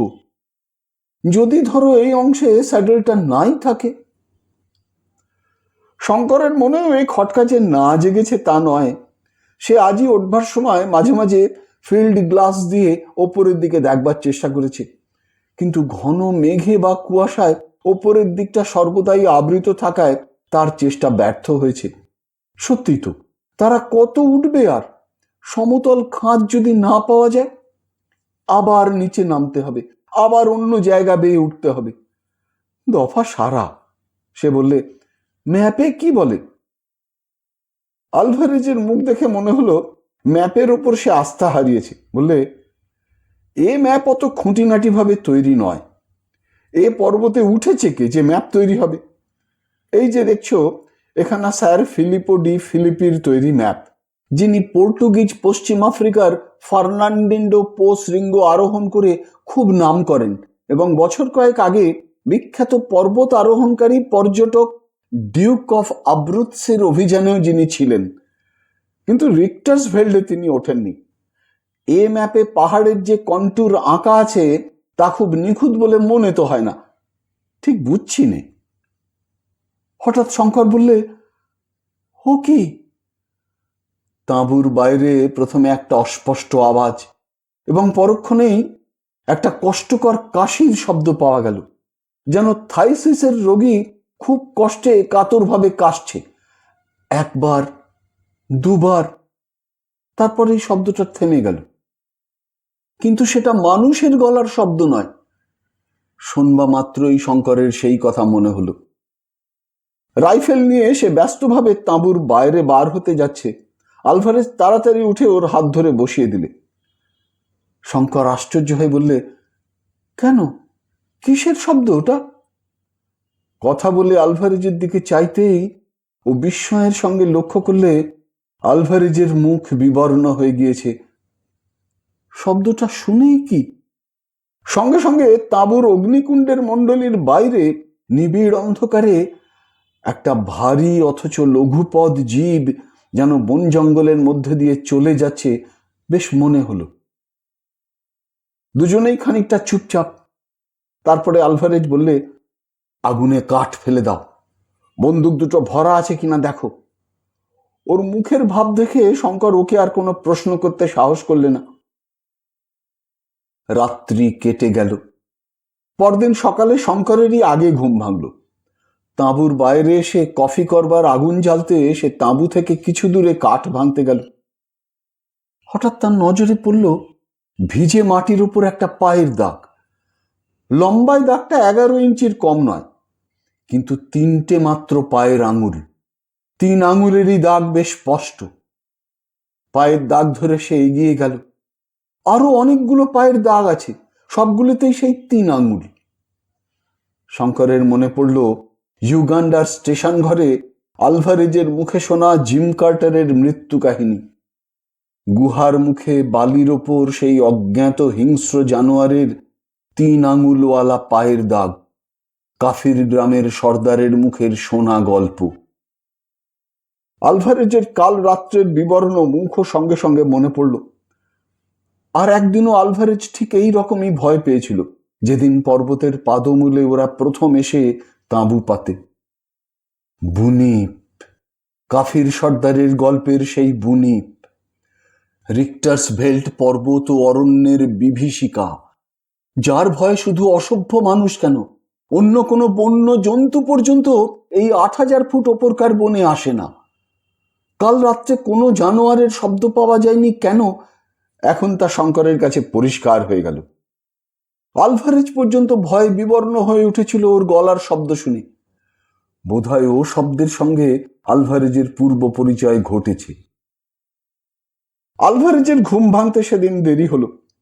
গরম কফি এবং গরম কিছু খাদ্য গলাধ্যকরণ করবার সঙ্গে সঙ্গে সে আবার সেই নির্ভীক ও দুর্ধর্ষ আলভারেজ, যে মানুষকেও ভয় করে না, শয়তানকেও তো নয়। শঙ্কর ইচ্ছে করে এই আলভারেজকে ওই অজ্ঞাত জানোয়ারের পায়ের দাগটা দেখালে না।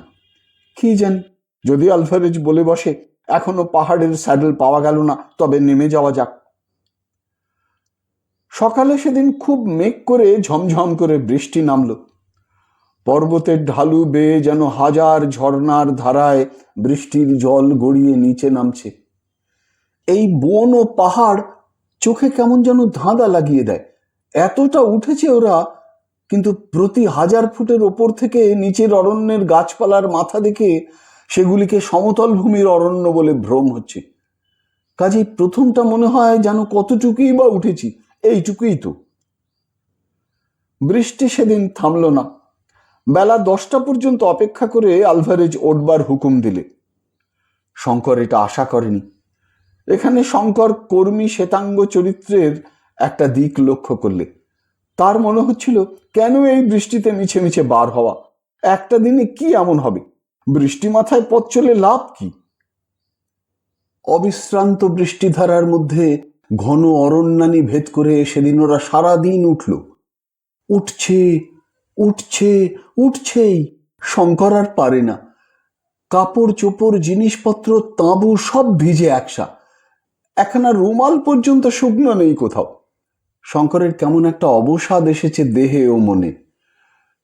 সন্ধ্যার দিকে যখন সমগ্র পর্বত অরণ্য মেঘের অন্ধকারে ও সন্ধ্যার অন্ধকারে একাকার হয়ে ভীম দর্শন ও গম্ভীর হয়ে উঠল, ওর তখন মনে হলো এই অজানা দেশে অজানা পর্বতের মাথায় ভয়ানক হিংস্র জন্তু সংকুল বনের মধ্যে দিয়ে বৃষ্টিমুখর সন্ধ্যায় কোন অনির্দেশ্য হীরকখনি বা তারও চেয়েও অজানা মৃত্যুর অভিমুখে সে চলেছে কোথায়? আলভারেজ কে? তার পরামর্শে কেন সে এখানে এলো? হীরার খনিতে তার দরকার নেই। বাংলাদেশের খড়ে ছাওয়া ঘর, ছায়া ভরা শান্ত গ্রাম্যপথ, ক্ষুদ্র নদী, পরিচিত পাখিদের কাকলি, সেসব যেন কত দূরের কোন অবাস্তব স্বপ্নরাজ্যের জিনিস। আফ্রিকার কোনো হীরকখনি তাদের চেয়ে মূল্যবান নয়। কিন্তু তার এ ভাব কেটে গেল অনেক রাত্রে, যখন নির্মেঘ আকাশে চাঁদ উঠল। সে অপার্থিব জ্যোৎস্নাময়ী রজনীর বর্ণনা নেই। শঙ্কর আর পৃথিবীতে নেই, বাংলা বলে কোনো দেশ নেই, সব স্বপ্ন হয়ে গিয়েছে। সে আর কোথাও ফিরতে চায় না, ফিরে চায় না। পৃথিবী পৃষ্ঠ থেকে বহু ঊর্ধ্বে এক কৌমুদী শুভ্র দেবলোকের এখন সে অধিবাসী। তার চারিধারে যে সৌন্দর্য, কোনো মানুষের চোখ এর আগে তা কখনো দেখেনি। সে গহন নিস্তব্ধতা এর আগে কোনো মানুষ অনুভব করেনি। জনমানবহীন বিশাল রিক্টার্সভেল্ট পর্বত ও অরণ্য এই গভীর নিশীথে মেঘলোকে আসন পেতে আপনাতে আপনি আত্মস্থ, ধ্যান ও স্তিমিত। পৃথিবীর মানুষের সেখানে প্রবেশ লাভের কচ্ছিৎ সৌভাগ্য ঘটে। সেই রাত্রে ঘুম থেকে ও ধর্মরিয়ে উঠল আলভারেজের ডাকে। আলভারেজ ডাকছে, শঙ্কর, শঙ্কর, ওঠো, বন্দুক বাগাও। কি কি? তারপরও কান পেতে শুনলে তাঁবুর চারিপাশে কে যেন ঘুরে ঘুরে বেড়াচ্ছে। তার জোর নিঃশ্বাসের শব্দ বেশ শোনা যাচ্ছে তাঁবুর মধ্যে থেকে। চাঁদ ঢলে পড়েছে, তাঁবুর বাইরে অন্ধকারই বেশি। জ্যোৎস্নাটুকু গাছের মগডালে উঠে গিয়েছে, কিছুই দেখা যাচ্ছে না। তাঁবুর দরজার মুখে আগুন তখনও একটু একটু জ্বলছে, কিন্তু তার আলোর বৃত্ত যেমন ছোট, আলোর জ্যোতিও ততোধিক ক্ষীণ। তাতে দেখবার সাহায্য কিছুই হয় না। হুড়মুড় করে একটা শব্দ হলো। গাছপালা ভেঙে একটা ভারী জানোয়ার হঠাৎ ছুটে পালালো, যেন তাঁবুর সকলে সজাগ হয়ে উঠেছে। এখন আর অতর্কিত শিকারের সুবিধে হবে না। বাইরের জানোয়ারটা তা বুঝতে পেরেছে। জানোয়ারটা যাই হোক না কেন, তার যেন বুদ্ধি আছে, বিচারের ক্ষমতা আছে, মস্তিষ্ক আছে। আলভারেজ রাইফেল হাতে টর্চ জেলে বাইরে গেল। শঙ্করও গেল ওর পেছনে পেছনে। টর্চের আলোয় দেখা গেল তাঁবুর উত্তর পূর্ব কোণের জঙ্গলের চারা গাছপালার ওপর দিয়ে যেন একটা ভারী স্টিম রোলার চলে গিয়েছে। আলভারেজ সেই দিকে বন্দুকের নল উঁচিয়ে বার দুই দেওর করল। কোনো দিকে কোনো শব্দ পাওয়া গেল না। তাঁবুতে ফেরবার সময় তাঁবুর ঠিক দরজার মুখে আগুনের কুণ্ডের অতি নিকটেই একটা পায়ের দাগ দুজনেরই নজরে পড়ল। 3টে মাত্র আঙুলের দাগ, ভিজে মাটির ওপর সুস্পষ্ট। এতে প্রমাণ হয় জানোয়ারটা আগুনকে ডরায় না। শঙ্করের মনে হলো, যদি ওদের ঘুম না ভাঙত, তবে সেই অজ্ঞাত বিভীষিকাটি তাঁবুর মধ্যে ঢুকতে একটুও দ্বিধা করত না। এবং তারপর কি ঘটত তা কল্পনা করে কোনো লাভ নেই। আলভারেজ বললে, শঙ্কর, তুমি তোমার ঘুম শেষ করো, আমি জেগে আছি। শঙ্কর বললে, না, তুমি ঘুমাও আলভারেজ।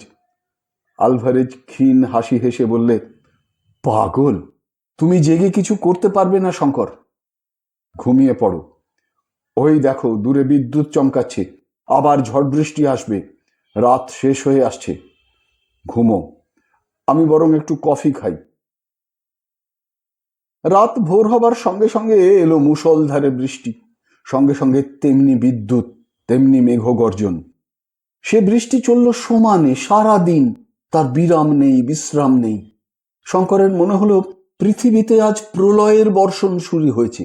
প্রলয়ের দেবতা সৃষ্টি ভাসিয়ে দেবার সূচনা করেছেন বুঝি। বৃষ্টির বহর দেখে আলভারেজ পর্যন্ত দমে গিয়ে তাঁবু ওঠাবার নাম মুখে আনতে ভুলে গেল। বৃষ্টি থামলো যখন, তখন বিকেল 5টা। বোধহয় বৃষ্টি না থামলেই ভালো ছিল, কারণ অমনি আলভারেজ চলা শুরু করবার হুকুম দিলে। বাঙালি ছেলের স্বভাবতেই মনে হয় এখন অবেলায় যাওয়া কেন, এত কি সময় বয়ে যাচ্ছে। কিন্তু আলভারেজের কাছে দিন রাত, বর্ষা রৌদ্র, জ্যোৎস্না অন্ধকার সব সমান। সেই রাত্রে বর্ষা স্নাত বনভূমির মধ্যে দিয়ে মেঘ ভাঙা জ্যোৎস্নার আলোয় দুজনে উঠছে উঠছে। এমন সময় আলভারেজ পেছন থেকে বলে উঠল, শঙ্কর দাঁড়াও, ওই দেখো। আলভারেজ ফিল্ড গ্লাস দিয়ে ফুটফুটে জ্যোৎস্নালোকে বাঁ পাশের পর্বত শিখরের দিকে চেয়ে দেখছে। শঙ্কর ওর হাত থেকে গ্লাসটা নিয়ে সেদিকে দৃষ্টি নিবদ্ধ করল। হ্যাঁ, সমতল খাঁজটা পাওয়া গিয়েছে, বেশি দূরেও নয়, মাইল 2 মধ্যেই, বাঁদিক ঘেঁষে। আলভারেজ হাসি মুখে বললে, দেখেছো স্যাডেলটা? থামবার দরকার নেই, চলো আজ রাত্রেই স্যাডেলের ওপরে পৌঁছে তাঁবু ফেলবো। শঙ্কর আর সত্যি পারছে না। এই দুর্ধর্ষ পর্তুগিজটার সঙ্গে হীরের সন্ধানে এসে সে কি ঝকমারি না করেছে। শঙ্কর জানে অভিযানের নিয়ম অনুযায়ী দলপতির হুকুমের ওপর কোনো কথা বলতে নেই। এখানে আলভারেজই দলপতি, তার আদেশ অমান্য করা চলবে না। কোথাও আইনে লিপিবদ্ধ না থাকলেও পৃথিবীর ইতিহাসের বড় বড় অভিযানে সবাই এই নিয়ম মেনে চলে, সেও মানবে। অবিশ্রান্ত হাঁটবার পরে সূর্যোদয়ের সঙ্গে সঙ্গে ওরা এসে স্যাডলে যখন উঠল, শঙ্করের তখন আর 1 পাও চলবার শক্তি নেই। স্যাডেলটার বিস্তৃতি 3 মাইলের কম নয়। কখনো বা 200 ফুট খাড়া উঠেছে, কখনো বা 400-500 ফুট নেমে গেল 1 মাইলের মধ্যে। সুতরাং বেশ দূরারোহ। যতটুকু সমতল ততটুকু শুধুই বড় বড় বনস্পতির জঙ্গল, ইরিথ্রিনা, পেনসিয়ানা, রিঠা গাছ, বাঁশ, বন্য আদা, বিচিত্র বর্ণের অর্কিডের ফুল ডালে ডালে, বেবুন ও কলবাস বাঁদর সর্বত্র। আরো 2 দিন ধরে ক্রমাগত নামতে নামতে ওরা রিক্টার্সভেল্ট পর্বতের আসল রেঞ্জের ওপারের উপত্যকায় গিয়ে পদার্পণ করল। শঙ্করের মনে হলো এদিকে জঙ্গল যেন আরো বেশি দুর্ভেদ্য ও বিচিত্র। আটলান্টিক মহাসাগরের দিক থেকে সমুদ্র বাষ্প উঠে কতক ধাক্কা খায় পশ্চিম আফ্রিকার ক্যামেরুন পর্বতে, বাকিটা আটকায় বিশাল রিক্টার্সভেল্টের দক্ষিণ সানুতে। সুতরাং বৃষ্টি এখানে হয় অজস্র, গাছপালার তেজও তেমনি। দিন 15 ধরে সে বিরাট অরণ্যাকীর্ণ উপত্যকার সর্বত্র দুজনে মিলে খুঁজেও আলভারেজ বর্ণিত পাহাড়ি নদীর কোনো ঠিকানা বার করতে পারলে না। ছোটখাটো ঝর্ণা 2-1টা উপত্যকার ওপর দিয়ে বইছে বটে, কিন্তু আলভারেজ কেবলই ঘাড় নাড়ে আর বলে, না না, এসব নয়। শঙ্কর বলে, তোমার ম্যাপ দেখো না ভালো করে। কিন্তু এখন দেখা যাচ্ছে যে আলভারেজের ম্যাপের কোনো নিশ্চয়তাই নেই। আলভারেজ বলে, ম্যাপ কি হবে? আমার মনে গভীরভাবে আঁকা আছে সে নদী ও সে উপত্যকার ছবি। সে একবার দেখতে পেলেই তখনই চিনে নেব। এসে জায়গাই নয়, এই উপত্যকাই নয়। নিরুপায়, খোঁজো তবে। 1 মাস কেটে গেল। পশ্চিম আফ্রিকায় বর্ষা নামলো মার্চ মাসের প্রথমে। সে কি ভয়ানক বর্ষা! শঙ্কর তার কিছু নমুনা পেয়ে এসেছে রিক্টার্সভেল্ট পার হবার সময়। উপত্যকা ভেসে গেল পাহাড় থেকে নানা বড় বড় পার্বত্য ঝর্ণার জলধারায়। তাঁবু ফেলবার স্থান নেই। এক রাত্রে হঠাৎ অতিবর্ষণের ফলে ওদের তাঁবুর সামনে একটা নিরীহ ক্ষীণকায়া ঝর্ণাধারা ভীম মূর্তি ধারণ করে ওদের তাঁবু ওদের শুদ্ধ ভাসিয়ে নিয়ে যাওয়ার জোগাড় করেছিল। আলভারেজের সজাগ ঘুমের জন্য সে যাত্রা বিপদ কেটে গেল। কিন্তু দিন যায় তো ক্ষণ যায় না। শঙ্কর একদিন ঘোর বিপদে পড়ল জঙ্গলের মধ্যে। সে বিপদটাও বড় অদ্ভুত ধরনের।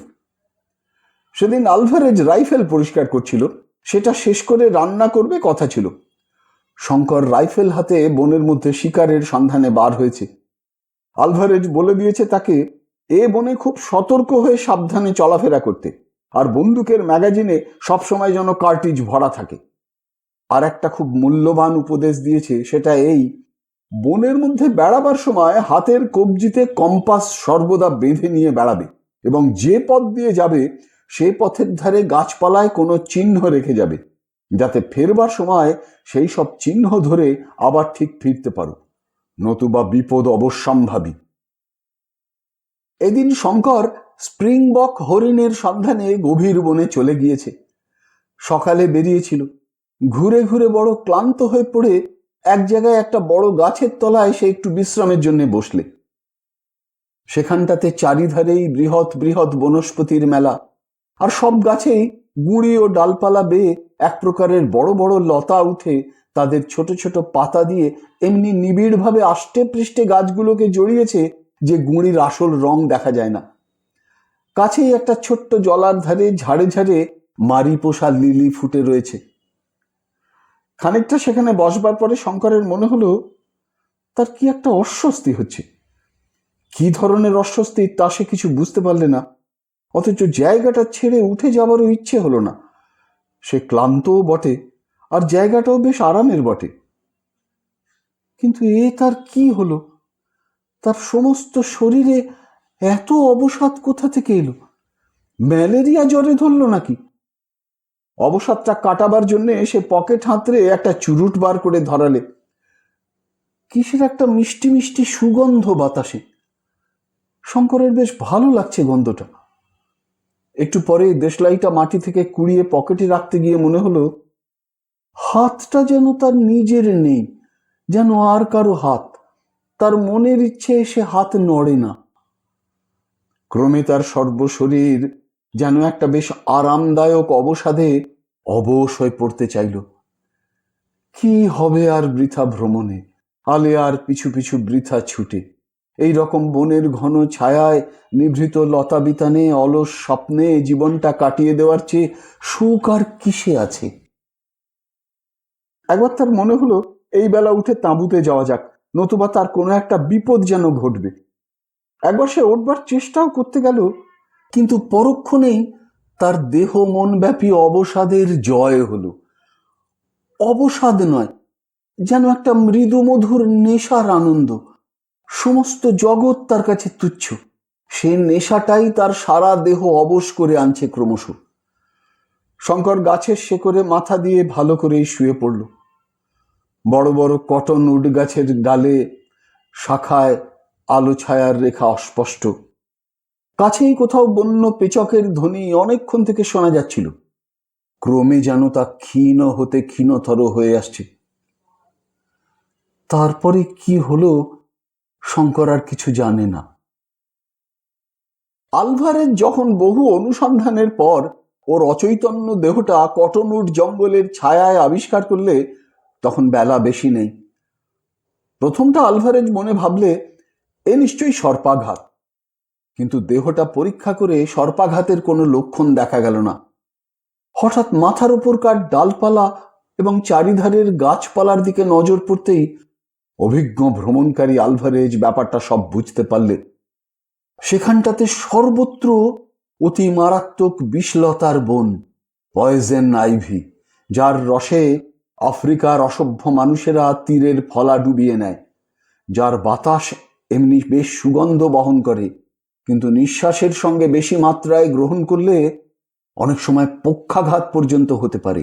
মৃত্যু ঘটাও আশ্চর্য নয়। তাঁবুতে এসে শঙ্কর 2-3 দিন শয্যাগত হয়ে রইল। সর্বশরীর ফুলে ঢোল, মাথা যেন ফেটে যাচ্ছে, আর সর্বদাই তৃষ্ণায় গলা কাঠ। অ্যালভারেজ বলে, যদি তোমাকে সারা রাত ওখানে থাকতে হতো তাহলে সকালবেলা তোমাকে বাঁচানো কঠিন হতো। একদিন একটা ঝর্ণার জলধারার বালুময় তীরে শঙ্কর হলদে রঙের কি একটা দেখতে পেলে। আলভারেজ পাকা প্রসপেক্টর, সে এসে বালি ধুয়ে সোনার রেণু বার করলে, কিন্তু তাতে সে বিশেষ উৎসাহিত হলো না। সোনার পরিমাণ এত কম যে মজুরি পোষাবে না। 1 টন বালি ধুয়ে আউন্স 3 সোনা পাওয়া হয়তো যেতে পারে। শঙ্কর বললে, বসে থেকে লাভ কি, তবু যা সোনা পাওয়া যায়, 3 আউন্স সোনার দামও তো কম নয়। সে যেটাকে অত্যন্ত অদ্ভুত জিনিস বলে মনে করেছে, অভিজ্ঞ প্রসপেক্টর আলভারেজের কাছে সেটা কিছুই নয়। তাছাড়া শঙ্করের মজুরি ধারণার সঙ্গে আলভারেজের মজুরির ধারণা মিল খায় না। শেষ পর্যন্ত ও কাজ শঙ্করকে ছেড়ে দিতে হলো। ইতিমধ্যে ওরা মাসখানেক ধরে জঙ্গলের নানা অঞ্চলে বেড়ালে। আজ এখানে 2 দিন তাঁবু পাতে, সেখান থেকে আর এক জায়গায় উঠে যায়।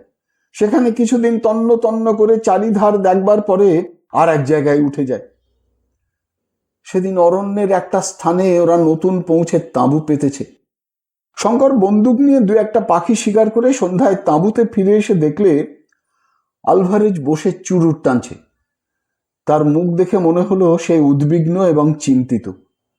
শঙ্কর বললে, আমি বলি আলভারেজ, তুমি যখন বার করতে পারলে না, তখন চলো ফিরি। আলভারেজ বললে, নদীটা তো উড়ে যায়নি, এই বন পর্বতের কোনো না কোনো অঞ্চলে সেটা নিশ্চয়ই আছে। তবে আমরা বার করতে পারছি না কেন? আমাদের খোঁজা ঠিক মতো হচ্ছে না। বলো কি আলভারেজ, 6 মাস ধরে জঙ্গল চষে বেড়াচ্ছি, আবার কাকে খোঁজা বলে? আলভারেজ গম্ভীর মুখে বললে, কিন্তু মুশকিল কোথায় হয়েছে জানো শঙ্কর? তোমাকে এখনো কথাটা বলিনি, শুনলে হয়তো খুব দমে যাবে বা ভয় পাবে। আচ্ছা, তোমাকে একটা জিনিস দেখাই, এসো আমার সঙ্গে। শঙ্কর অধীর আগ্রহ ও কৌতূহলের সঙ্গে ওর পেছনে পেছনে চলল। ব্যাপারটা কি? আলভারেজ একটু দূরে গিয়ে একটা বড় গাছের তলায় দাঁড়িয়ে বললে, শঙ্কর, আমরা আজই এখানে এসে তাঁবু পেতেছি, ঠিক তো? শঙ্কর অবাক হয়ে বললে, এ কথার মানে কি? আজই তো এখানে এসেছি, না আবার কবে এসেছি? আচ্ছা, এই গাছের গুঁড়ির কাছে সরে এসে দেখো তো। শঙ্কর এগিয়ে গিয়ে দেখলে গুঁড়ির নরম ছাল ছুরি দিয়ে খুদে কে DA লিখে রেখেছে, কিন্তু লেখাটা টাটকা নয়, অন্তত মাসখানেকের পুরনো। শঙ্কর ব্যাপারটা কিছু বুঝতে পারলে না, আলভারেজের মুখের দিকে চেয়ে রইল। আলভারেজ বললে, বুঝতে পারলে না? এই গাছে আমি মাসখানেক আগে আমার নামের অক্ষর 2টি খুদে রাখি। আমার মনে একটু সন্দেহ হয়, তুমি তো বুঝতে পারো না, তোমার কাছে সব বনই সমান। এর মানে এখন বুঝেছ? আমরা চক্রাকারে বনের মধ্যে ঘুরছি। এসব জায়গায় যখন এরকম হয়, তখন তা থেকে উদ্ধার পাওয়া বেজায় শক্ত। এতক্ষণে শঙ্কর বুঝলে ব্যাপারটা। বললে, তুমি বলতে চাও মাসখানেক আগে আমরা এখানে এসেছিলাম? ঠিক তাই। বড় অরণ্যে বা মরুভূমিতে এই বিপদ ঘটে, একে বলে ডেথ সার্কেল। আমার মনে মাসখানেক আগে প্রথমে সন্দেহ হয় যে হয়তো আমরা ডেথ সার্কেলে পড়েছি। সেটা পরীক্ষা করে দেখবার জন্য এই গাছের ছালে ওই অক্ষর খুদে রাখি। আজ বনের মধ্যে বেড়াতে বেড়াতে হঠাৎ চোখে পড়ল। শঙ্কর বললে, আমাদের কম্পাসের কি হলো? কম্পাস থাকতে দিক ভুল হচ্ছে কিভাবে রোজ রোজ? আলভারেজ বললে, আমার মনে হয় কম্পাস খারাপ হয়ে গিয়েছে। রিক্টার্স বেল্ট পার হওয়ার সময় সেই যে ভয়ানক ঝড় ও বিদ্যুৎ হয়, তাতেই কিভাবে ওর চৌম্বক শক্তি নষ্ট হয়ে গিয়েছে। তাহলে আমাদের কম্পাস এখন অকেজো? আমার তাই ধারণা। শঙ্কর দেখলে অবস্থা নিতান্ত মন্দ নয়। ম্যাপ ভুল, কম্পাস অকেজো, তার উপর ওরা পড়েছে এক ভীষণ দুর্গম গহনা অরণ্যের মাঝে বিষম মরণ ঘূর্ণিতে। জনমানুষ নেই, খাবার নেই, জলও নেই বললেই হয়, কারণ যেখানকার সেখানকার জল যখন পানের উপযুক্তই নয়। থাকার মধ্যে আছে এক ভীষণ অজ্ঞাত মৃত্যুর ভয়। জিম কার্টার এই অভিশপ্ত অরণ্যানীর মধ্যে রত্নের লোভে এসে প্রাণ দিয়েছিল। এখানে কারো মঙ্গল হবে বলে মনে হয় না। আলভারেজ কিন্তু দমে যাবার পাত্রই নয়। সে দিনের পর দিন চলল বনের মধ্যে দিয়ে। বনের কোনো কুল কিনারা পায় না শঙ্কর। আগে যাও বা ছিল ঘূর্ণিপাকে তারা ঘুরছে শোনা অবধি শঙ্করের দিক সম্বন্ধে জ্ঞান একেবারে লোপ পেয়েছে। দিন তিনেক পরে ওরা একটি জায়গায় এসে উপস্থিত হলো। সেখানে রিক্টার্স ভেল্ডের একটি শাখা আসল পর্বতমালার সঙ্গে সমকোণ করে উত্তর দিকে লম্বালম্বি হয়ে আছে। খুব কম হলেও সেটা 4000 ফুট উঁচু। আরো পশ্চিম দিকে একটা খুব উঁচু পর্বত চূড়া ঘন মেঘের আড়ালে লুকোচুরি খেলছে। দুই পাহাড়ের মধ্যেকার উপত্যকা 3 মাইল বিস্তীর্ণ হবে এবং এই উপত্যকা খুব ঘন জঙ্গলে ভরা। বনে গাছপালার যেন 3-4টে থাক। সকলের ওপরে থাকে শুধুই পরগাছা ও শ্যাওলা, মাঝের থাকে ছোট বড় বনস্পতির ভিড়, নিচের থাকে ঝোপঝাপ ছোট ছোট গাছ। সূর্যের আলোর বালাই নেই বনের মধ্যে। আলভারেজ বনের মধ্যে না ঢুকে বনের ধারেই তাঁবু ফেলতে বলল। সন্ধ্যার সময় ওরা কফি খেতে খেতে পরামর্শ করতে বসলো যে এখন কি করা যাবে। খাবার একদম ফুরিয়েছে, চিনি অনেক দিন থেকেই নেই। সম্প্রতি দেখা যাচ্ছে আর 2-1 দিন পরে কফিও শেষ হবে। সামান্য কিছু ময়দা এখনো আছে, কিন্তু আর কিছুই নেই। ময়দা এই জন্য আছে যে ওরা ও জিনিসটা কালে ভদ্রে ব্যবহার করে। ওদের প্রধান ভরসা বন্য জন্তুর মাংস, কিন্তু সঙ্গে যখন ওদের গুলি বারুদের কারখানা নেই তখন শিকারের ভরসাই বা চিরকাল করা যায় কি করে?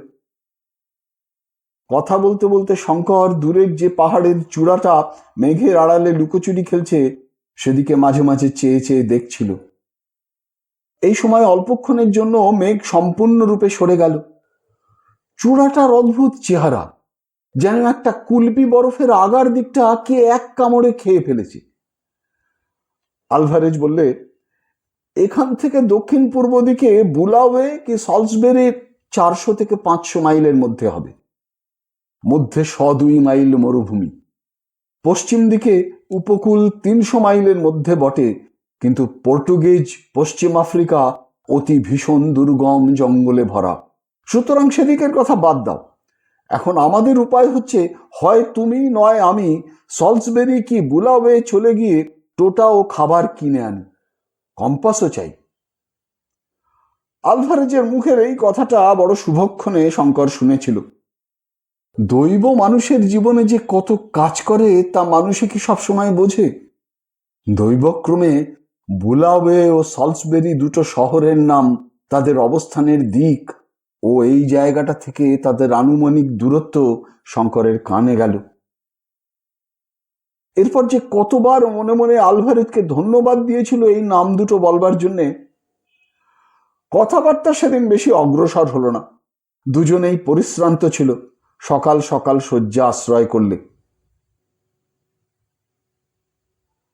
মাঝরাত্রে শঙ্করের ঘুম ভেঙে গেল।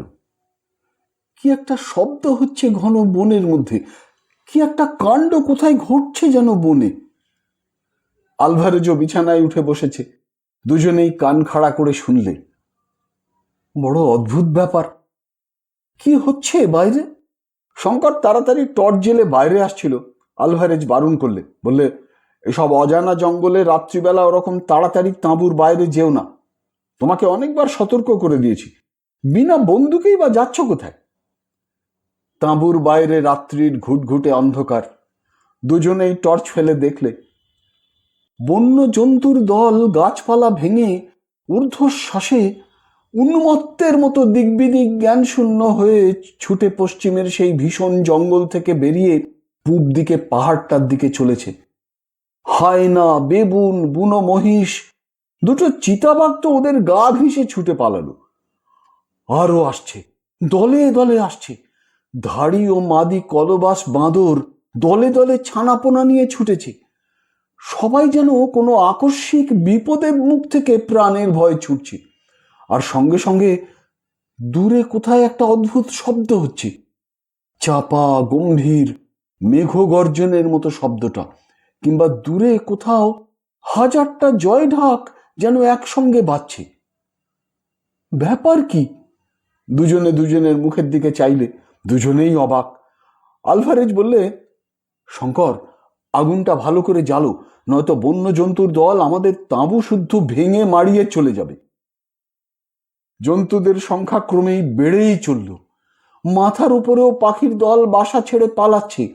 প্রকাণ্ড একটা স্প্রিংবক হরিণের দল ওদের 10 গজের মধ্যে এসে পড়ল। কিন্তু ওরা দুজনে তখন এমন হতভম্ব হয়ে গিয়েছে ব্যাপার দেখে যে এত কাছে পেয়েও গুলি করতে ভুলে গেল। এমন ধরনের দৃশ্য ওরা জীবনে কখনো দেখেনি। শঙ্কর আলভারেজকে কি একটা জিজ্ঞাসা করতে যাবে, তারপরেই প্রলয় ঘটল। অন্তত শঙ্করের তো তাই বলেই মনে হলো। সমস্ত পৃথিবীটা দুলে এমন কেঁপে উঠল যে ওরা দুজনেই টলে পড়ে গেল মাটিতে। সঙ্গে সঙ্গে হাজারটা বাজ যেন নিকটেই কোথায় পড়ল। মাটি যেন চিরে ফেঁড়ে গেল, আকাশটাও যেন সেই সঙ্গে ফাটল। আলভারেজ মাটি থেকে উঠবার চেষ্টা করতে করতে বললে, ভূমিকম্প। কিন্তু পরক্ষণেই তারা দেখে বিস্মিত হলো, রাত্রির অমন ঘুটঘুটে অন্ধকার হঠাৎ দূর হয়ে 50,000 বাতির এমন বিজলি আলো জ্বলে উঠল কোথা থেকে। তারপর তাদের নজরে পড়ল দূরের সেই পাহাড়ের চূড়াটার দিকে। সেখানে যেন একটা প্রকাণ্ড অগ্নিলীলা শুরু হয়েছে। রাঙা হয়ে উঠেছে সমস্ত দিগন্ত সেই প্রলয়ের আলোয়। আগুন রাঙা মেঘ ফুঁসিয়ে উঠছে পাহাড়ের চূড়ো থেকে 2000-2500 ফুট উঁচুতে। সঙ্গে সঙ্গে কি বিশ্রী গন্ধকের উৎকট নিঃশ্বাস রোধকারী গন্ধ বাতাসে। আলভারেজ সেদিকে চেয়ে ভয়ে ও বিস্ময়ে বলে উঠল, আগ্নেয়গিরি, সান্টা আনা গ্রাৎসিয়া ডা কর্ডোভা। কিন্তু অদ্ভুত ধরনের ভীষণ সুন্দর দৃশ্য। কেউ চোখ ফিরিয়ে নিতে পারলে না ওরা খানিকক্ষণ। লক্ষটা তুবড়ি একসঙ্গে জ্বলছে, লক্ষটা রং মশাল একসঙ্গে যেন কে আগুন দিয়েছে শঙ্করের মনে হলো। রাঙা আগুনের মেঘ মাঝে মাঝে নিচু হয়ে যায়। হঠাৎ যেমন আগুনের ধুনো পড়লে দপ করে জ্বলে ওঠে, অমনি দপ করে 1000 ফুট ঠেলে ওঠে। আর সেই সঙ্গে 1000টা বোমা ফাটার আওয়াজ। এদিকে পৃথিবী এমন কাঁপছে যে দাঁড়িয়ে থাকা যায় না, কেবল টলে টলে পড়তে হয়। শঙ্কর তো টলতে টলতে তাঁবুর মধ্যে এসে ঢুকলো। ঢুকে দেখে একটা ছোট কুকুরছানার মতন জীব তার বিছানায় একসঙ্গে গুটিসুটি হয়ে ভয়ে কাঁপছে। শঙ্করের টর্চের আলোয় সেটা থতমত খেয়ে আলোর দিকে চেয়ে রইল, আর তার চোখ দুটো মনির মতো জ্বলতে লাগলো। আলভারেজ তাঁবুতে ঢুকে দেখে বললে, নেকড়ে বাঘের ছানা, রেখে দাও, আমাদেরই আশ্রয় নিয়েছে যখন প্রাণের ভয়। ওরা কেউ এর আগে প্রজ্বলন্ত আগ্নেয়গিরি দেখেনি। তা থেকে বিপদ আসতে পারে ওদের জানা নেই।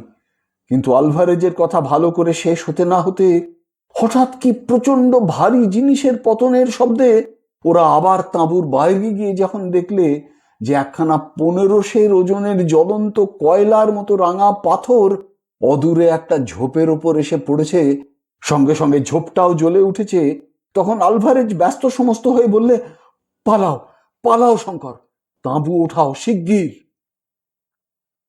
ওরা তাঁবু ওঠাতে ওঠাতে আরো 2-5খানা আগুন রাঙা জ্বলন্ত ভারী পাথর এদিকে ওদিকে সশব্দে পড়ল। নিঃশ্বাস তো এদিকে বন্ধ হয়ে আসে, এমনি ঘন গন্ধকের ধূম বাতাসে ছড়িয়েছে। দৌড় দৌড় দৌড়। 2 ঘন্টা ধরে ওরা জিনিসপত্র কতক টেনে হিঁচড়ে কতক বয়ে নিয়ে পূব দিকের সেই পাহাড়ের নিচে গিয়ে পৌঁছলো। সেখানে পর্যন্ত গন্ধকের গন্ধ বাতাসে। 8 ঘন্টা পরে সেখানেও পাথর পড়তে শুরু করলে। ওরা পাহাড়ের ওপরে উঠল, সেই ভীষণ জঙ্গল আর রাত্রির অন্ধকার ঠেলে। ভোর যখন হলো তখন 2500 ফুট উঠে পাহাড়ের ঢালুতে বড় গাছের তলায় দুজনেই হাঁপাতে হাঁপাতে বসে পড়ল। সূর্য উঠবার সঙ্গে সঙ্গে অগ্নুৎপাতের সে ভীষণ সৌন্দর্য অনেকখানি কমে গেল, কিন্তু শব্দ ও পাথর পড়া যেন বাড়ল। এবার শুধু পাথর নয়, তার সঙ্গে খুব মিহি ধূসর বর্ণের ছাই আকাশ থেকে পড়ছে। গাছপালা লতা পাতার উপর দেখতে দেখতে পাতলা এক পুরু ছাই জমে গেল। সারাদিন সমানভাবে অগ্নিলীলা চলল। আবার রাত্রি এলো। নিম্নের উপত্যকা ভূমির অত বড় হেমলক গাছের জঙ্গল দাবানলে ও প্রস্তর বর্ষণে সম্পূর্ণ নষ্ট হয়ে গেল। রাত্রিতে আবার সেই ভীষণ সৌন্দর্য, কত দূর পর্যন্ত বন ও আকাশ, কত দূরের দিগন্ত লাল হয়ে উঠেছে পর্বতের অগ্নিকটাহের আগুনে। তখন পাথর পড়াটা একটু কেবল কমেছে, কিন্তু সেই রাঙা আগুন ভরা বাষ্পের মেঘ তখনও সেই রকমই দীপ্ত হয়ে আছে। রাত দুপুরের পরে একটা বিরাট বিস্ফোরণের শব্দে ওদের তন্দ্রা ছুটে গেল। ওরা সভয়ে চেয়ে দেখলে জ্বলন্ত পাহাড়ের চূড়ার মুন্ডুটা উড়ে গিয়েছে। নিচের উপত্যকাতে ছাই, আগুন ও জ্বলন্ত পাথর ছড়িয়ে পড়ে অবশিষ্ট জঙ্গলটাকেও ঢাকা দিলে।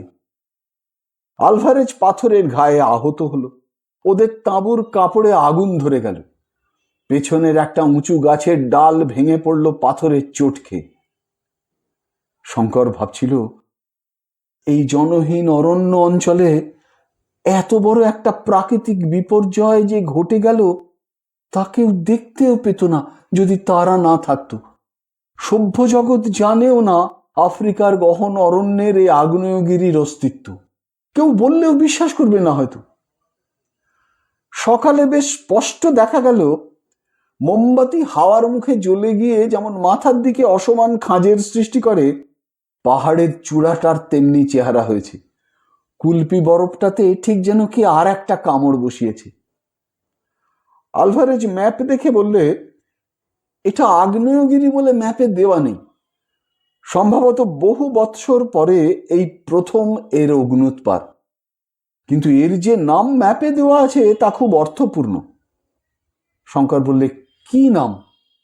আলভারেজ বললে, এর নাম লেখা আছে ওল্ডোনিও লেঙ্গাই। প্রাচীন জুলু ভাষায় এর মানে অগ্নিদেবের শয্যা।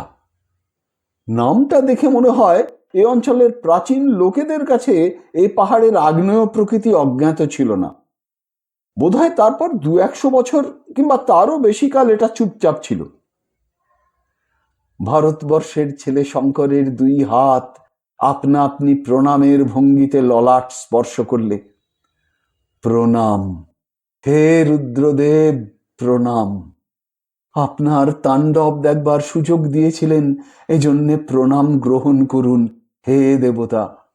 আপনার এই রূপের কাছে শত হীরকখনিও তুচ্ছ হয়ে যায়। আমার সমস্ত কষ্ট সার্থক হলো।